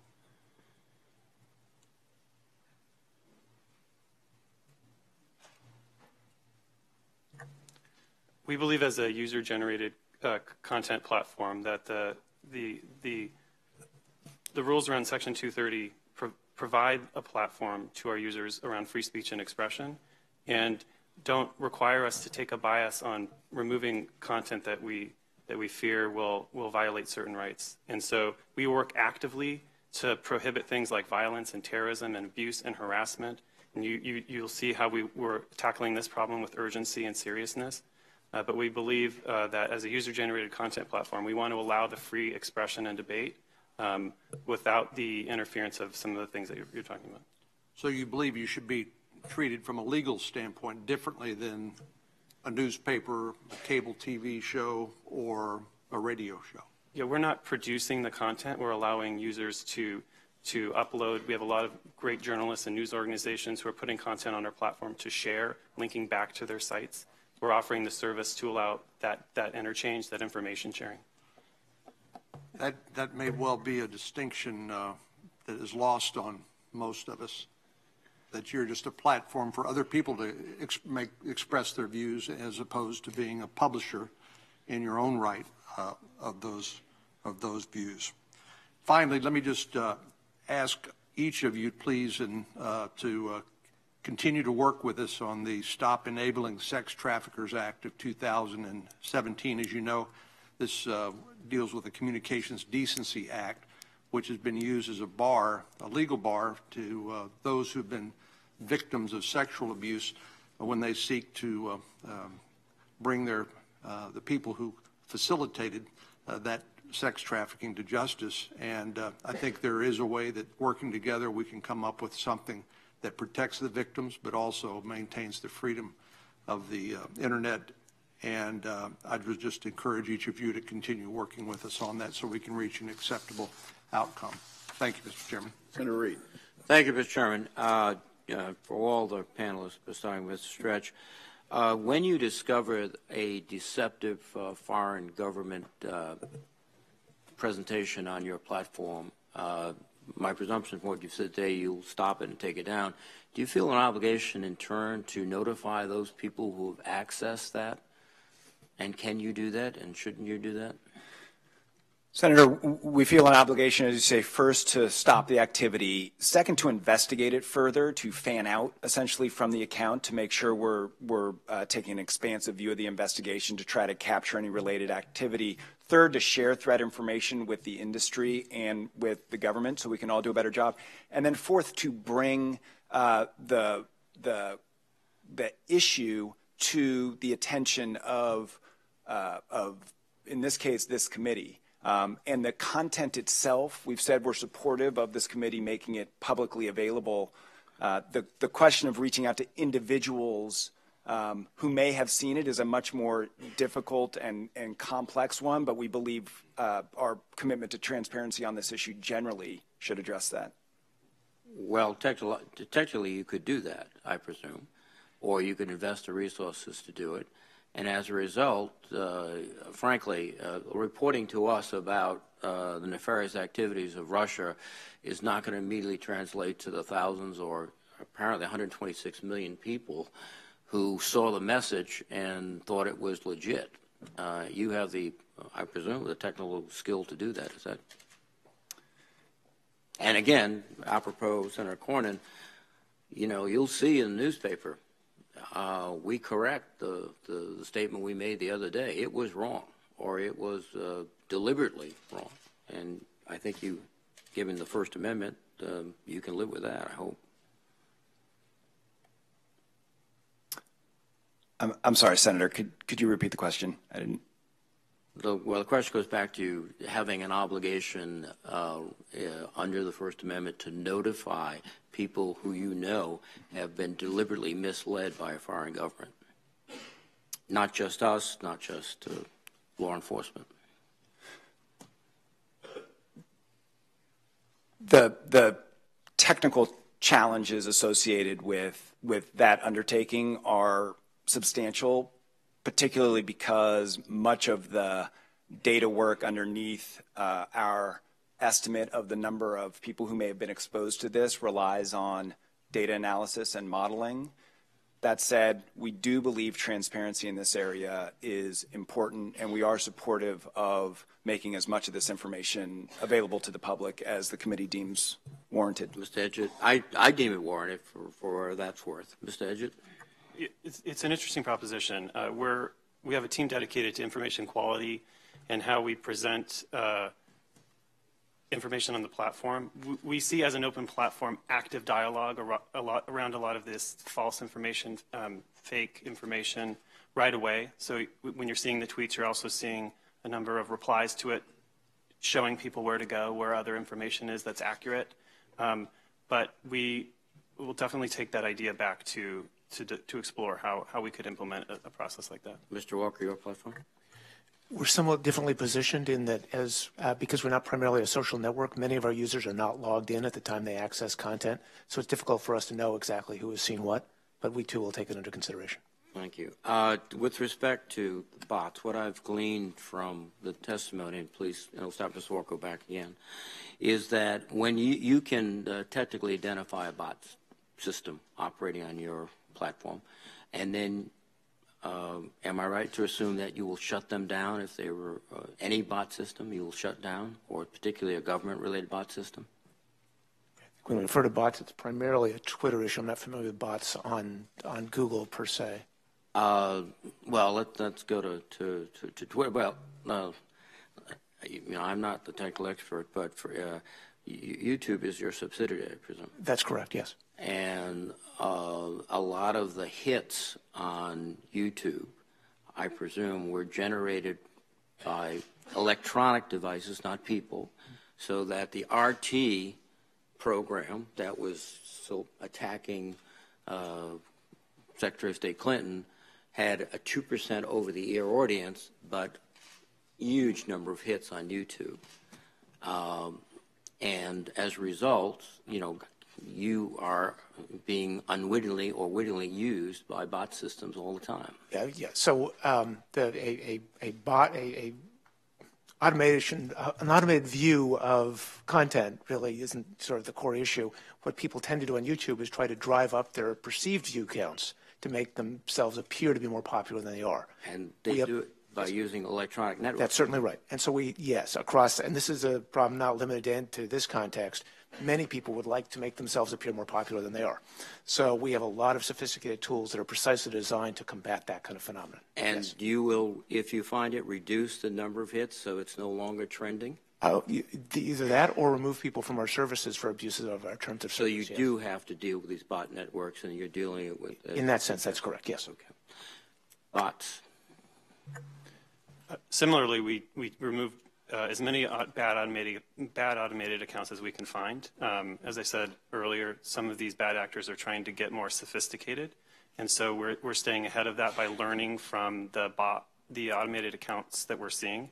But we will remove them and have technology to make sure that automated accounts aren't gaming trends, so the trending hashtags that people are seeing on the platform.